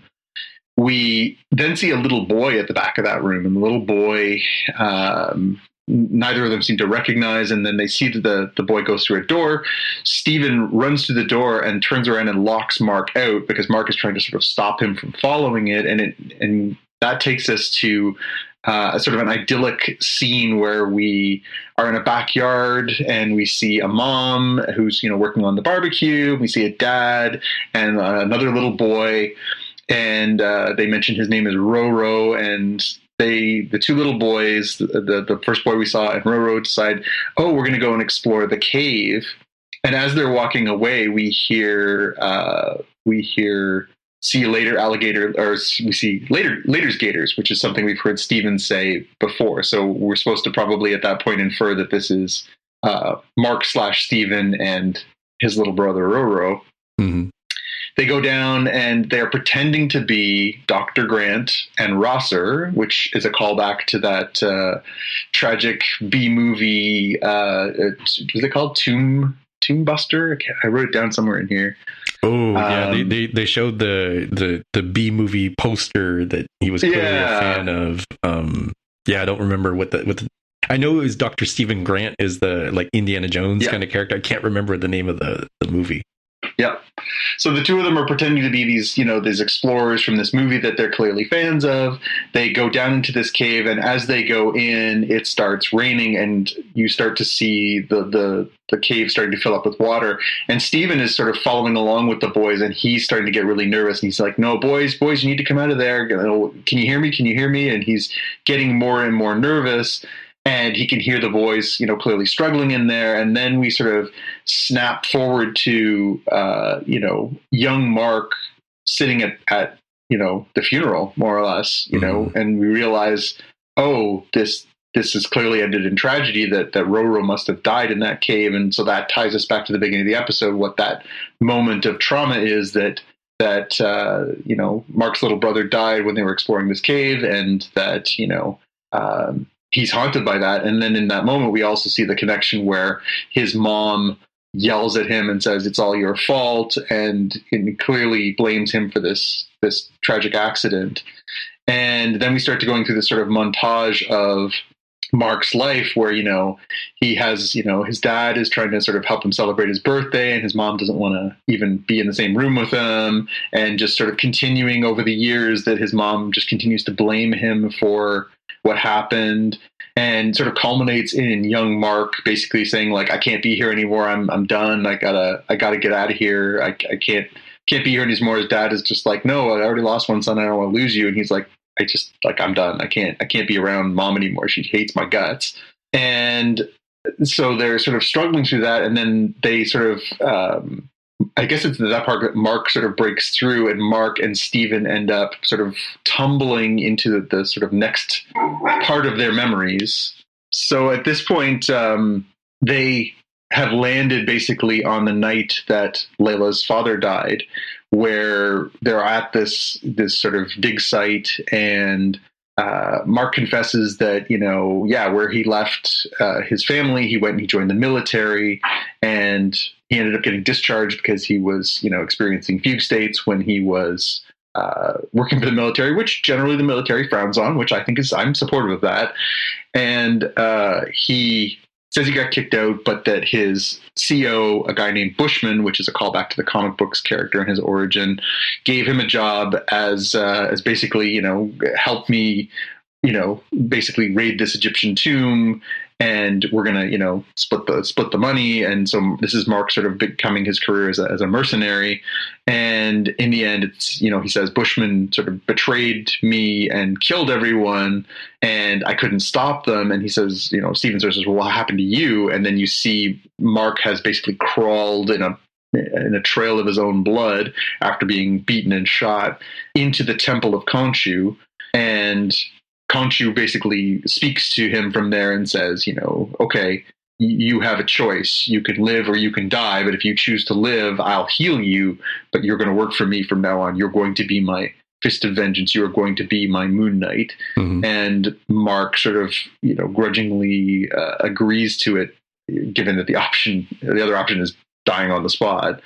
And from there, we see the scales again, and the scales once again click just that much closer into balance. So we get this sort of, again, acknowledgement of when he faces the truth, things start to balance out. We go back to the boat, and they're trying to figure out what to do next. Okay, well, this still isn't balanced. What do they do? And Claret says basically, we have to go back, because we start seeing all these souls that are basically just like firing down and like crashing into the desert. They have no chance to go to the field of reeds. And she says, yeah, things are way out of whack. Somebody is sending unbalanced souls that are being judged and condemned to the sands before their time. So we know that This is the work of Harrow, who's using his Amit powers to basically judge people before they're supposed to be judged in the proper Egyptian way. And they basically say, like, we need to send a message to Layla to free Khonshu, because they say, they're like, hey, send us back. And she's like, if I send you back, you're going to be in a dead body with 2 bullet holes in it. It's not going to help you. Yeah. And so they say, okay, well, tell Layla to free Khonshu from the statue, because if he gets free, he can then use the power of resurrection to save their lives and hopefully bring Moon Knight back, or Mr. Knight back, or either way. So she says, fine, I'll work on turning this thing around and trying to find a way for us to do that. But you need to work on, still balancing these scales. If we get to the field of reeds and you don't have those scales balanced, you're going overboard. There's nothing I can do about that. And so at this point, Mark is getting really emotional, and he's saying, don't make me relive this past again. I can't do it. I can't do it. It's too bad. Steven is, pressing. I want the truth. I want to know what happened. And Mark sort of has this psychological break and starts hitting himself, and that snaps him back into the psych ward with Dr. Harrow. But what we're not clear on at that point is, again, which is sort of the real side.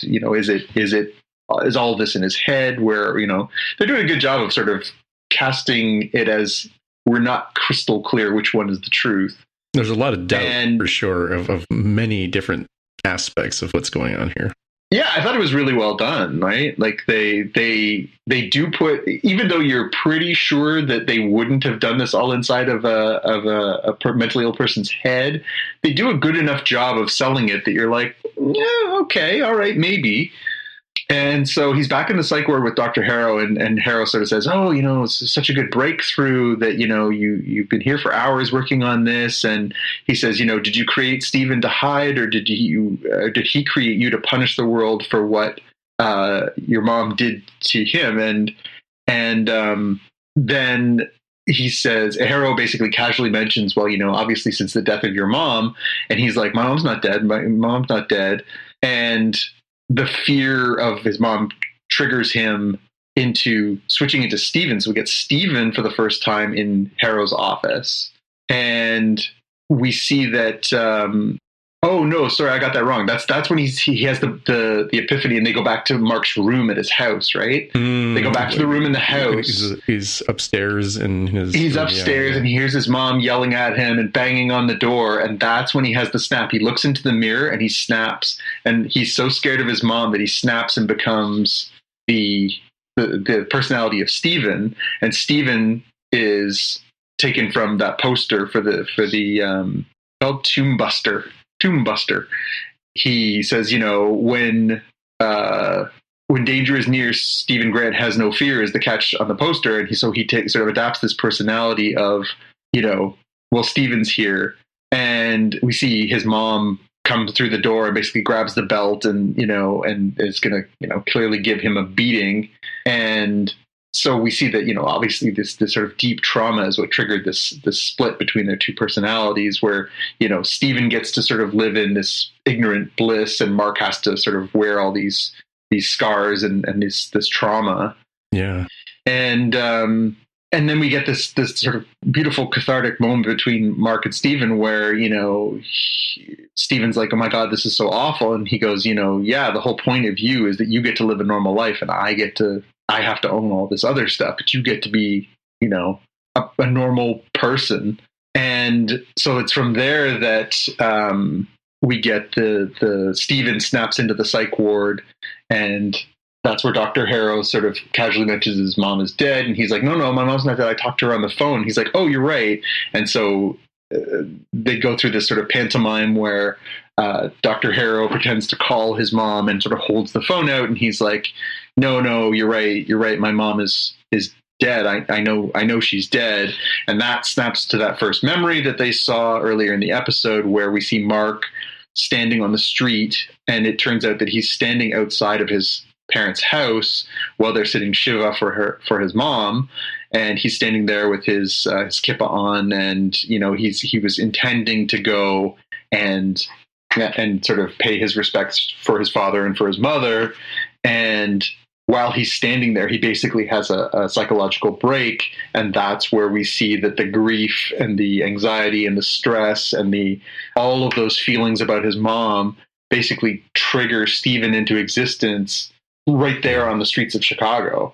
And he's like, "Oh, I'm lost. I don't know. I'm sorry, Mom. I was heading to your place and I got lost, and I don't even know where I'm at. I'm on this weird street." It's just like completely complete break with reality there.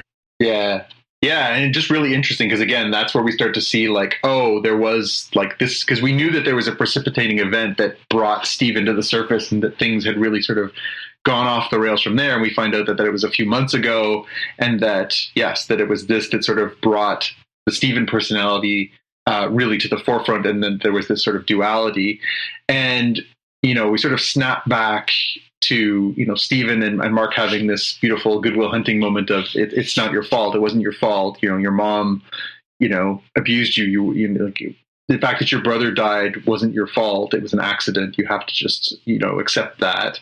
So they end up back on the boat, and they're about to sort of reach their final destination. And Toilette says basically like, sorry, but it's the scales still haven't balanced. Things are still off.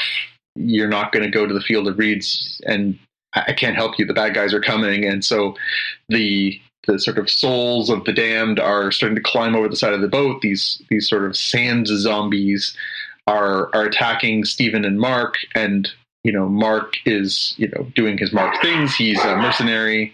We get Mark versus the sand zombies, and Mark's doing Mark things. He's fighting. He's he's actually holding his own okay. And then they sort of get the upper hand. And it's at that moment that Steven sort of realizes, I am the secondary personality. I'm part of Mark. And if Mark can do these things, then why can't I do these things? And so he picks up, a thing, and he sort of bashes the sand zombie down, and you're like, whoa, okay. And we get, of course, a little moment of levity there where he basically, kabongs one of them in the head and yells 6. He says, well, I'm a cricket fan. So he's pretending that he's hit a 6. And so the two of them are sort of, fighting off, and they're sort of holding their own, and you sort of get the hope of, maybe there's a hope here. But again, it gets, thrown off when, Mark is about to be pulled overboard, and instead it's Steven who ends up overboard and tumbling into the desert. And we sort of think, well, is there a way for them to stop? Is there anything going to be done? And no, Steven basically becomes, damned and ends up being turned into a Sandman and is one of the lost souls in the desert. But the effect of that is that without Steven being part of his, theoretically his mind, the scales balance right before they're about to hit the field of reeds. And, all of a sudden, instead of, being damned, Mark is now able to go into the field of reeds, into heaven, more or less. And so we end with, Mark finding himself not just dead, but now dead and in heaven, and Steven is now damned. And so that leads us to sort of the question of, we've got one episode left. Is Steven gone from Mark's mind? Where are we at? What does this mean in the big scheme of things? Is he now gone to a better place? That wouldn't make sense, obviously, as a storytelling piece, but, is this the last we've seen of Steven? Where do we go from here? Yeah, it's a pretty atypical move to have an episode end on a cliffhanger, where the cliffhanger is the main character is in heaven. Right? Normally that's like, oh, okay, they sacrifice themselves heroically, or all dogs go to heaven. This is your reward. And in this case, it's not a reward. This is an obstacle to the main character's aims and goals. So that's kudos to them for being able to do atypical things with this character. Yeah, and we're also left with, we're not clear if Tuaret has had a chance to communicate to Layla, if Layla is, somewhere back on the mortal plane trying to free Khonshu as they had intended, and if so, is that a chance to revive not just Mark, but maybe Mark and Steven? It's sort of leaves it very open for where it goes from here. It seems strange to say, but obviously Steven is the character I think that we've grown to like the most out of this. Mark, you have a lot of empathy for him as a character after this episode, understanding the deep trauma that he's gone through, losing his brother, his mother's response, the abuse, the trauma. Mm-hmm. It makes him a much more empathetic character. That being said, while he is obviously, sort of a badass and a tough guy and everything else, and we've seen in the previous episodes, he's not terribly likable. Whereas Steven, as a personality, has been, very, very charming and, awkward and endearing in that way. And so, you find yourself sort of thinking, well, if the end result of this is that, Mark's mind is more healed, having reached this catharsis, does that mean he absorbs some of Steven? Does that mean that Steven is gone?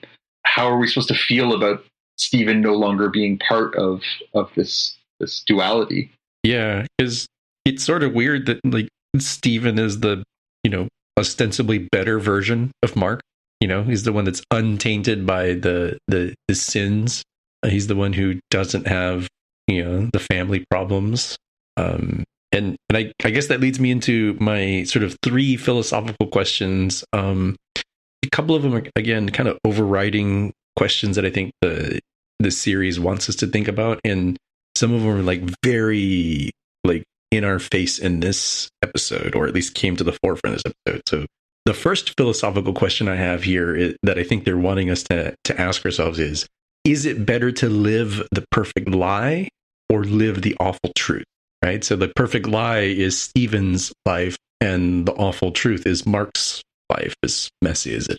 Like, I feel like they're really pushing the not really a clear answer kind of thing that you could debate people for a long time as to which one is better, and people can make their own choices. The other one that's we sort of tacitly knew it because of the description of how Mark came to be in service of Khonshu, but we sort of saw it more in the forefront because we saw the actual event. And I think it asks us to ask a question of, like, is it better to die as an independent person or to continue to live on as a servant? Is what I was thinking about. Of like, yeah, that's kind of a, Mark was kind of in a no man's land of, like, Khonshu saying, yo, are you going to die or are you going to live? And he's like, hey man, you didn't tell me there was an afterlife, and there are apparently other afterlives according to Tawaret. So if you had told me that maybe it wasn't eternal darkness or eternal nothingness, maybe I would have chosen a little bit differently.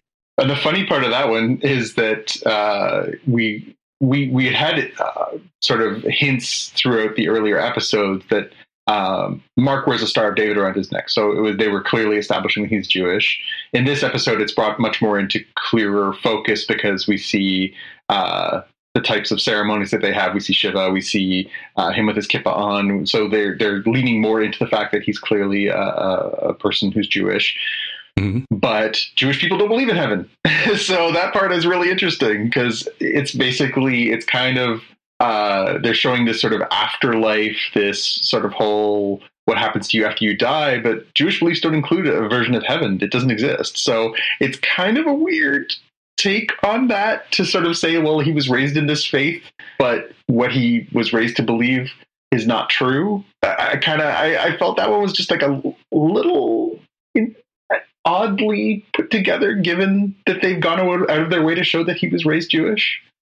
It's a weird one, and I'm guessing they tried to put a lot of the weight on Tawaret's, like, very casual comment when they ask, "This is the afterlife."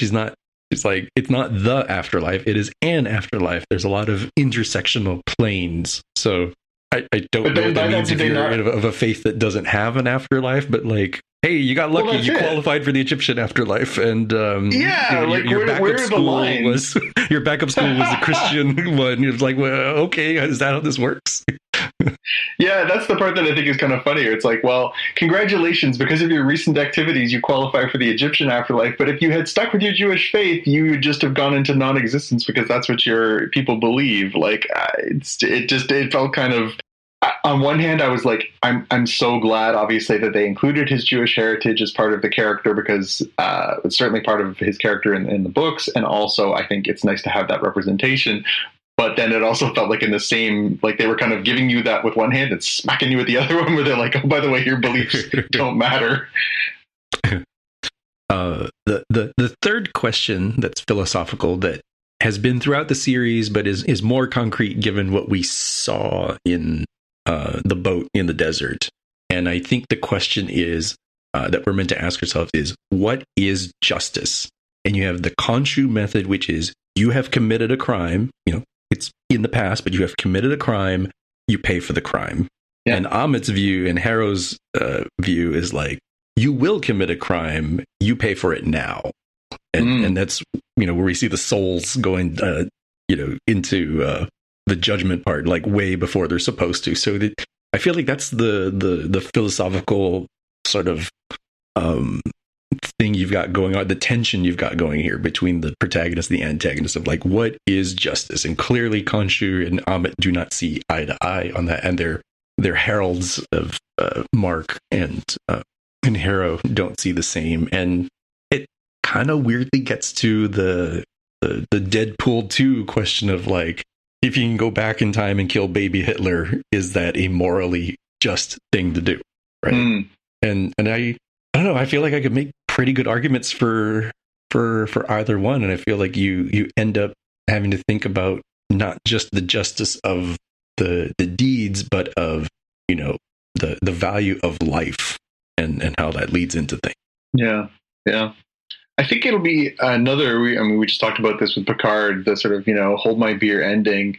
And we know that this has been kind of a recurring theme over the the last few Marvel / Star Wars Disney Plus series is the how are they going to wrap all this up in a satisfying way, especially since we know that there is not at this point necessarily a plan to do a Moon Knight season 2 or to spin it into something else. What do you want to see as far as, do they just kind of have to hit the beats that you'd expect to make this a satisfying ending? Is it Mark is revived, Steven is somehow revived, and, the two of them happily share this, defeat Harrow, save or work with Layla, and then, somehow share this body and live happily ever after? Like, what's the satisfying ending conclusion to all this? And do you think they'll go there? I think they'll hint, or at least leave the possibility for some of these things where you sort of feel satisfied, and if they never go there, you're okay. And if you do go there, you're like, oh, remember when this thing happened, and you feel a connection. Like, I think that if Steven doesn't come back, you can still hint at it when Mark kind of looks in the mirror, and maybe there's just a look, not even a statement. They don't have to linger on it for more than half a second, but just a look that sort of acknowledges maybe Steven is still there, right? Because they've been using the mirror thing. I could see them, since we, in the real world, we're like, apparently Oscar Isaacs isn't necessarily signed up for other stuff. So it's like, what are they going to do? I'm like, well, if I were writing it, I would probably have, Khonshu, after they take care of Harrow and Amin and stuff, like Khonshu is convinced of like, okay, I'll let you out of my service here, and I'm not going to take Layla, even though I've been, eyeballing her for a long time. But if you ever wanted to come back into my service, my number, you can call me, right? So they leave the possibility that if Marvel and Oscar Isaacs come together and come to an agreement, they can loop him back into the MCU. And if they don't, I was like, yeah, that dude's story's over. His service is done. Yeah, I think the thing that's kind of missing in all this too is that they kind of hinted again in the last episode when they go into that one room and there's another sarcophagus, and both of them are like, I wonder what's in there. Mm-hmm. They've been hinting at this third personality throughout the season. I wonder if that is realized in a real way in this, or if that is sort of the stinger to all this is, Mark is better, Steven is gone, but then we also, we have him sort of snap, and then all of a sudden he's Jake, or, something else triggers another change that opens the door to a different possibility. Yeah, they have to deliver on that. I think if you wanted to do that with some cinematography tricks, I can foresee them or envision them doing something like, everything's great, freeze frame, they're doing good, and then, post credits, it's like, oh, that's kind of weird. We're back in the mental health institute, and then we see the sarcophagus, and it creaks or moves or jiggles or something, and kind of hinting like, hey, there's possibility of more here. Yeah. I don't know. There's like a million different ways they could go in terms of how they're trying to do it, but I can see a satisfying end to this, and I think it can be done without needing to be too quick. It depends on how efficient they are on some of this, but I guess we'll find out if they do a hold my beer moment on this. Yeah, and the nice thing is too, again, being on the streaming service, they're not beholden to a specific amount of time. Hopefully, they have enough of an episode that they can sort of deliver in a satisfying way. I think we all kind of want to see Harrow get his comeuppance and everything else. So hopefully they can tell that all in an effective way in one less episode. But yeah, we'll see. Yeah. All right, should we move on to our watch list? Got our watch list, yes. What do you got for us? What I have is a YouTube video that is entitled The Batman, but with Goofy Batman. What they really mean when they say Goofy Batman, that's for all you kiddos who didn't grow up with the Adam West version, which we mentioned on this very show. It is pretty well done, and there's some scenes in here that I'm like, oh gosh, I almost want to see the Adam West cut of the Batman movie. Yeah. So is it done satirically? It's sort of tongue in cheek. It's not earnest. Yeah, it's it's CGI'd in with the Adam West era characters for I think just about every equivalent that they show. and just some of the very interesting scenes that you see in the Batman. And then, not 10 minutes later, I was online and I found this video. I was like, oh my gosh, this is so great. Like, it's hard to talk about it without spoiling, but when you watch the video, it's a minute 31 long, right around 50 seconds. The hallway scene is absolutely brilliantly done with Adam West in place. Nice. I'm totally going to watch that when we're done here. All right. I have a couple things. One I'm really curious about. So this week we got the drop on Netflix of Samurai Rabbit, the Usagi Chronicles. This is based on Usagi Yojimbo, which is a very long-running comic series that has been done by Stan Sakai it's got to be 40 years. And this is a very sort of, it's a very earnest take on sort of the samurai stories. And it's not a kid's book. It's very much, sort of, I guess it could be read by people of all ages, but it's not done in it is a cartoony style book, but it's not done in a children's direction, I would say. And I've been a fan for a long time, and I had heard that they were doing a Netflix interpretation, and I thought, well, that's really interesting. I wonder if it'll be done in the animation style of Stan Sakai's art. I wonder how they'll interpret it. And I had seen the trailer recently, and it looked like a kid's show. It looked like Kung Fu Panda. Yeah. And so I looked at it, and then I saw that they had dropped this week, and I'm going to watch at least the first episode because I kind of just want to see what they've taken from it that might work or not. But to me, it really had that same vibe as a Kung Fu Panda. Not quite as jokey and, slapstick, but just, the animal characters all living in this world, taking on this, obviously it's Japanese culture as opposed to Chinese culture. But yeah, it just feels like it's kind of they've taken the loose idea and then just sort of run in an opposite direction from it. So I'm curious to see if it in any way honors the source material, because I am such a fan of the source material. I had a chance to meet Stan Sakai a few years ago, and it was a thrill for me. And I'm a little disappointed that it's not a little more faithful, just even the look of it, but I'll be curious about this one. Did you watch the trailer? Did you have any thoughts? Yeah, when I saw Samurai Rabbit, the Usagi Chronicles, I'm like, do you mean Usagi Yojimbo? And then sure enough, as they get into it, oh yeah, this is totally that. I've not read the comic. I'm vaguely aware of the crossovers between the Teenage Mutant Ninja Turtles world, and that's sort of where I saw Usagi Yojimbo first. And it makes me wonder for this take in that, and here's my opinion, and you take it as you will, because I think if you go into this movie with what I'm about to say, you'll probably be better off, because I think if you go into it as like, hey, how does it match up with like the comic book? And if the comic book is anything even close to like the Teenage Mutant Ninja Turtles comic book, which are much more adult in nature, it's going to be a struggle.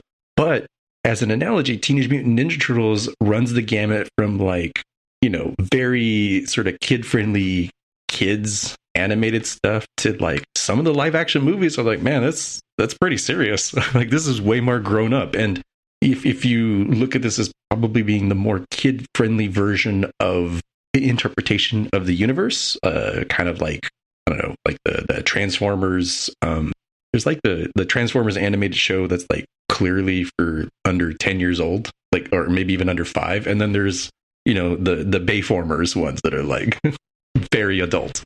So I think you might have to adjust from that lens. Like, I don't suspect it will be faithful in terms of the maturity of the source material, but I'm hoping it's faithful to the way that the lore works. Yeah, I'll be curious. So it's a 10 episode series, and in typical Netflix fashion, they've dropped it all 10, of course, at once. So again, I don't know if I'll make it through the whole thing, but I am curious enough to watch at least the first one and see if it grabs me. So that's on the to-do list this weekend.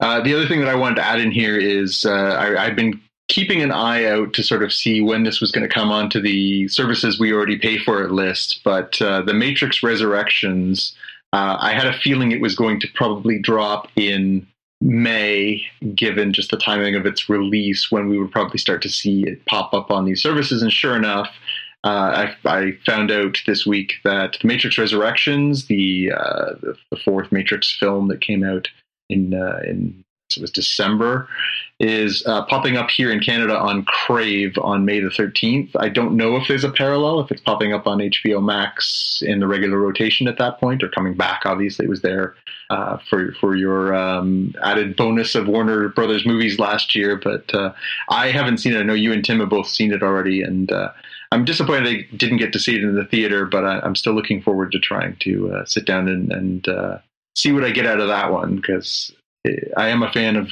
well, at least one of those movies. So I'll be curious to see what the fourth one does. Yeah, I don't know where it's at over here. Let me sign it HBO Max really fast and see if it's even there. Yeah. I know it was one of those time released ones initially where it came out the same time on HBO Max as it came out in the theaters, because that's the agreement they had for all those Warner Brothers movies last year. And so it was there for a while, but I think there was only time limit. It was only on there for a month or something like that, right? Yep. And that's exactly, I just needed to confirm it, that back in December, it would have been like the rest of their 2021 series, that it's on there for a month. It goes away. I can't remember how long they go away. They go away at least 3 months, maybe 6 months or something. And then they become part of the regular rotation. So right. If it's going to Crave in May, maybe it's coming to HBO Max regular rotation in May, or just because sometimes Canadian and USA rights are different, it might be June, but like very close is what I think.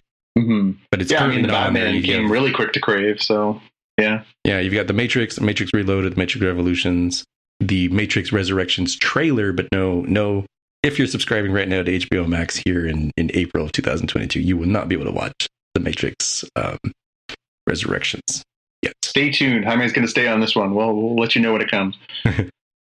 All right. Well, I think that's it for another week. So, hey, Jaime, if people want to find you on the socials, where would they find you? I'm on Twitter as @DevOfTheHair.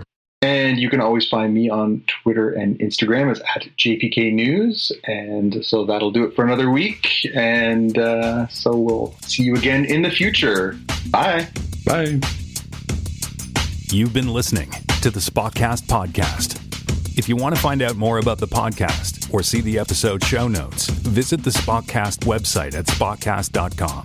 You can get in touch with us on the website or follow us on Twitter at Spotcast. If you have feedback or questions, send us a tweet with the hashtag AskSpotcast. If you like the show, please consider recommending us to a friend, writing a review on iTunes, or pledging any amount at patreon.com/Spotcast.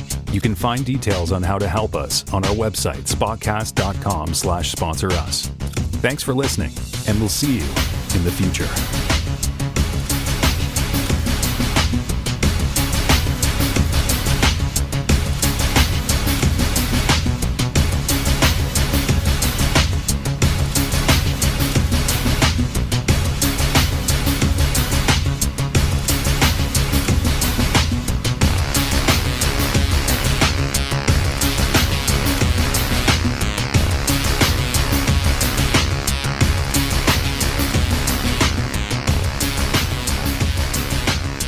How's that for a Tim impersonation? It's good, and we made it. Is this a professional Zoom, a paid for Zoom that you have? Because I thought for sure we'd be kicked out at 40 minutes. No, so I know that there's a cap on it when it comes to the video portion, but I don't know if it's the same cap on the just strictly audio version. I guess they did loosen things up when the pandemic started, and I don't know if they ever went back on any of that. So yeah. I didn't get anything that says anything negative about the recording. It seems like the recording's still going. Obviously, the QuickTime's still going. But yeah, 2 hours and 13 minutes, including obviously dog breaks and stuff. But it's good to know that you and I can figure out how to do this in a pinch, right? Yeah, Tim shared the Zoom password with me using the fancy 1Password sharing, and I was able to log in. And then and then Zoom was like, you're logging in from a device or a location that you don't normally choose. I'm like, no kidding. Seattle's very different than Toronto. So I bet you that triggered your intrusion detection. And unfortunately, Tim's going to wake up and be like, why the hell is there a 2FA code in my email? It's like, well, it's not hackers, Tim. That's Jaime trying to use your password, and we got stymied by proper security methods. Yeah. Well, it all worked out in the end. It did. I was kind of wondering if we were going to have to do like a Google Meet, but then, just have audio or something. Like we wouldn't get the backup recording. We'd be, without a safety net, just running our quick times. Yeah, and again, it's harder because then you absolutely have to edit the two of them together. You can't just rely on the original master recording too.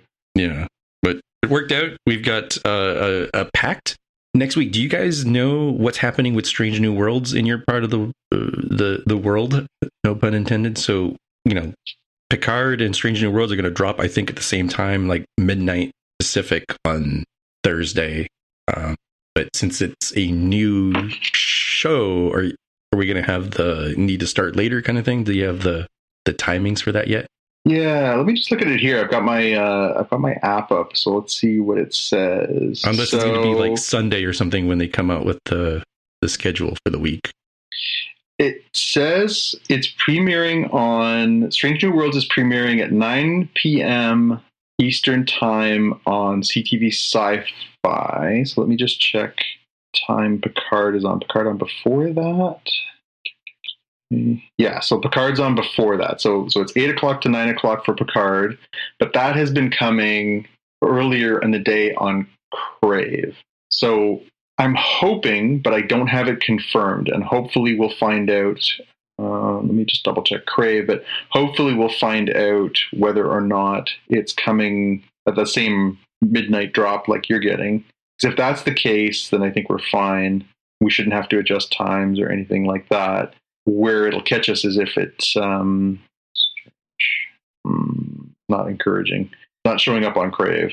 Yeah, so it sounds like I kind of remember you guys vaguely having to wait till like Sunday or something, the Sunday before, to get the like fully finalized, your DVR shows you what shows up kind of thing. Yeah, well, it has to be the full calendar day after, but usually Crave will sort of start putting up promotional saying like debuting, dropping at this time or whatever. So yeah, we'll just stay in touch through Slack and try and figure that out, because Picard won't be a problem. We should be able to do that like we normally do. So we're on track to do that. We don't have to wait for that to air on broadcast TV for Tim and I to watch it. So that's good.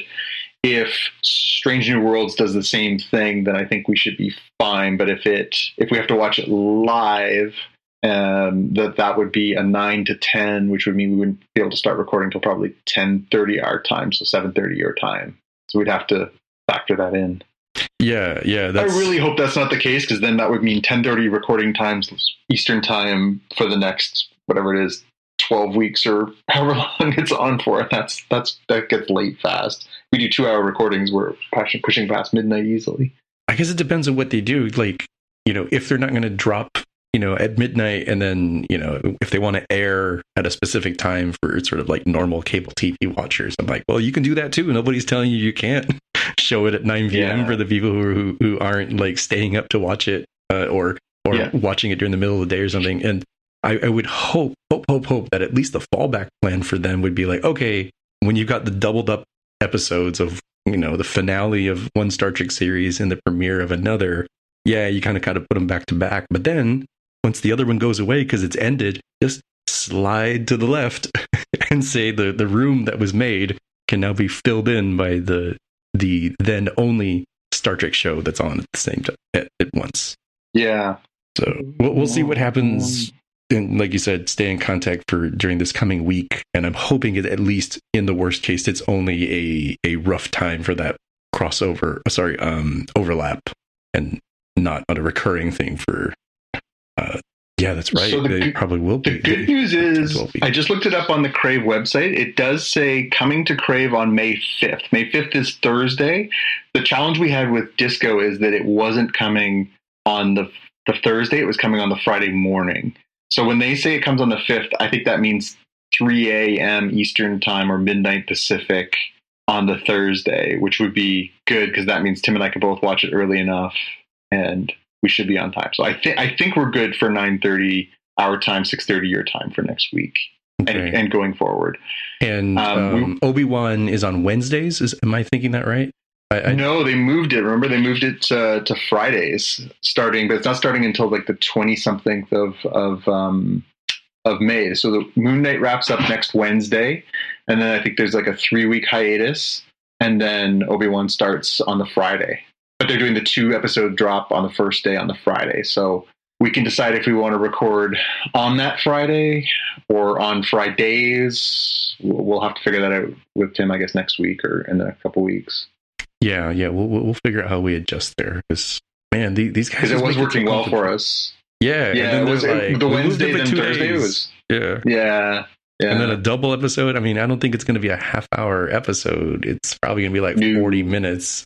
So you're talking an hour 30. Yep. Oh, we'll sort it out. I'm semi-thankful just because of time crunches on stuff. I'm like, in a very weird way, thank heavens these guys don't have the ability to watch Halo, because I have not seen today's episode of Halo. I'll watch it after we finish recording here. Yeah. Yep. Well, unfortunately, I had to watch the Raptors game before we recorded tonight, and they got the doors kicked in on them. They lost by 35 points. Man, you were committed. I was like, you were like, oh, this dumpster fire. I'm like, oh, let me go. I'm like, bro, like you're gonna watch the last 41 seconds of the. I was like, I don't think they're gonna turn it around.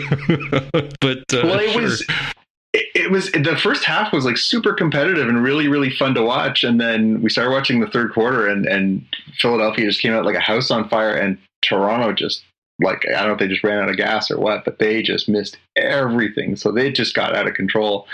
But then I think it kind of stuck in the Sixers' craw that they had been, everyone was like, oh, here we come, Raptors comeback.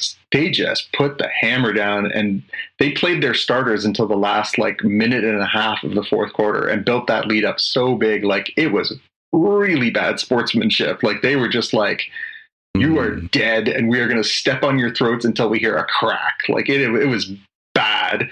And to the point where, like, Joel Embiid was, like, mocking the crowd, and, like, it was really, really, really bad sportsmanship at the end there. It was kind of hard, but I was kind of like, I wonder if there's going to be, like, a kerfuffle at the end of this, because they really are being kind of obnoxious about this. And so Embiid scored on a slam dunk with like a minute and a half to go. And then he was like doing the like flying up the court, waving his arms at the crowd, being a jackass. And then Pascal Siakam went up on the next play and just drilled him with an elbow to the face while he was trying to block a shot, and cut him for probably a couple of stitches. And I was like, okay, here we go. This is going to be a good rivalry for the next couple of years going forward, because these two teams clearly don't like each other very much. But no, I mean, again, this was meant to be a rebuilding year for the Raptors. They've obviously moved on from a lot of their championship stuff from a few years back, and it was really meant to be just sort of a let's sort of see what the youngsters can do. And the youngsters won 48 games and put on a decent showing in the playoffs. Like, I got no complaints. It has made me root against somebody now. I have somebody to root against. I want the Sixers to be humiliated deeply, but it's as a Raptors fan, I can hold my head up. We had the Rookie of the Year. We had a really successful year. All-Star Pascal Siakam's going to make the All-Star and year-end All-Star team. Like, this was a good year. It's just too bad that it ended with like a resounding thud. But what are you gonna do?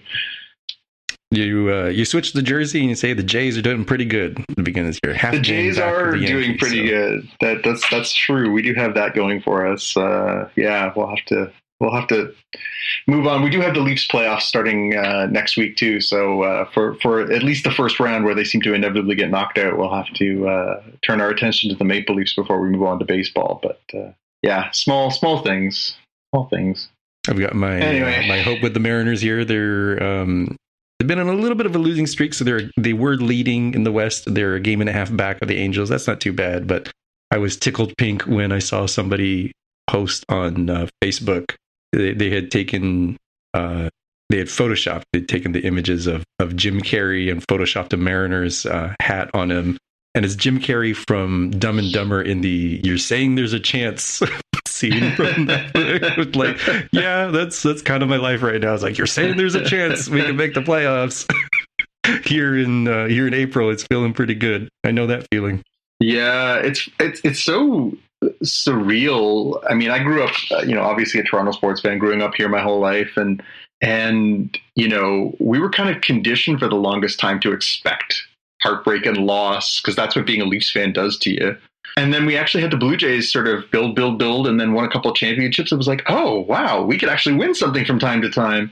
And then we went on our usual like heartbreaking losses for years and years and years. And then, yeah, we got that little glimmer of hope a few years ago where the Raptors went on their little run and won a title. And we're like, wow, you can a title. That's unbelievable. And now we're in this weird place where like across our sports franchises, there's a lot of optimism. Like the Maple Leafs broke their record for most wins in a season this year, and Austin Matthews scored 60 goals, and everybody's really excited about that. And so a lot of excitement around the hockey team. The basketball team, again, obviously not the way we want to end the season, but lots of optimism that Scotty Barnes looks like the real deal. We got lots of good reasons for hope. And the baseball team has Vladimir Guerrero Jr., who's amazing, and lots of good pieces, and they look like they could be a potential World Series contender. And it's just like, the inner sports fan of Toronto for me is just being like, so you're saying there's a chance? I'm like, so you're saying there's a chance the rug's going to be pulled out from our feet and it's going to be like Charlie Brown in the football, right? You're like, oh, this time I'm going to kick it. And oh, no, you fall down and break your back. You get your heart broken by the Maple Leafs for, 45 consecutive years. And you just, after a while, you're like, okay, I don't want to fall on my back anymore. Yeah, I think you're right in that, as a Mariners fan, we sort of fall into we're basically like, Detroit Lions fans kind of thing of like, we're not winning that championship. So we you can hope and dream, but it's very idle speculation versus you all in Toronto living the philosophy of it's the hope that kills you kind of thing. It really is. Like again, the last few years, build up a 3-1 series lead, heartbreaking loss to our arch nemesis Montreal Canadiens in the most gut-wrenching fashion. Like, yep, that seems about right. Just par for the course. And some people are like, I can't believe you're not more upset. I'm like, dude, I've read this book, I've seen this play, I've gone to this movie, and I've heard this song. I know how this goes. I can't live and die with every season of the Toronto Maple Leafs, or I will be despondent. You just have to either, move on with your life and accept that it'll either happen or it won't, or you'll go crazy. Yeah. My significant other will ask me about the Mariners stuff. Whenever their season ends, she's like, "Are you angry?" I'm like, "I don't get angry when the snow comes. I don't get angry when the rain comes. It just is the way of life, and you accept it or you don't." The Mariners ending their season without the playoffs is just the way of the world. Yeah, it does make you think though about those, the stories you read where like there's just legitimately no hope. Like the Cubs didn't win a World Series for like 100+ years, and you're just like, so I'm literally going to live my entire life and die, and this is not going to happen. You're like, wow, that's pretty surreal. Like, okay, I guess I have to make peace with that and decide whether or not I want to waste any more time paying attention. Yeah, you start hoping that there's minor deities or demons of like, I'm willing to make a deal. I will live until the Mariners win a championship, which means either you're trying to screw me and I get one glorious year of seeing them win and then immediately dying, or I live forever. Whatever you got, bring your offers. Yeah, really. This is like the Conchu choice once again. Like, what exactly. do you choose? One glorious life burning out really fast, or living forever and never tasting victory. I don't know. Again, I guess I have always had it in my mind. Maybe that's the naivete of Toronto sports fans for a long time. I just assumed eventually it would happen. We kept making these great runs. We acquired these great players. I just like, someday it's going to happen. And now even, we've got, arguably the league MVP this year in Austin Matthews. And I'm still like, I'm waiting for the other shoe to drop. It's just, there's no guarantees. I know that feeling coming out of the, like 2001 hot Mariners, and then, just a little bit out of the playoffs, 2002, 2003, and then it cratering really hard of like, hey, we spent a lot of money on bats. But why can't they hit home runs here? What's going on? Okay, we spent some money on the bats. Like, that guy doesn't. Wait, did he just need eye surgery? Why didn't our doctors figure that out? Why did he go to like Kansas City and they're like, hey, you need eye surgery? He's like, what? Put glasses on the guy? That's all he needed? And suddenly he's an all-star again. Like, why do they keep coming here to die?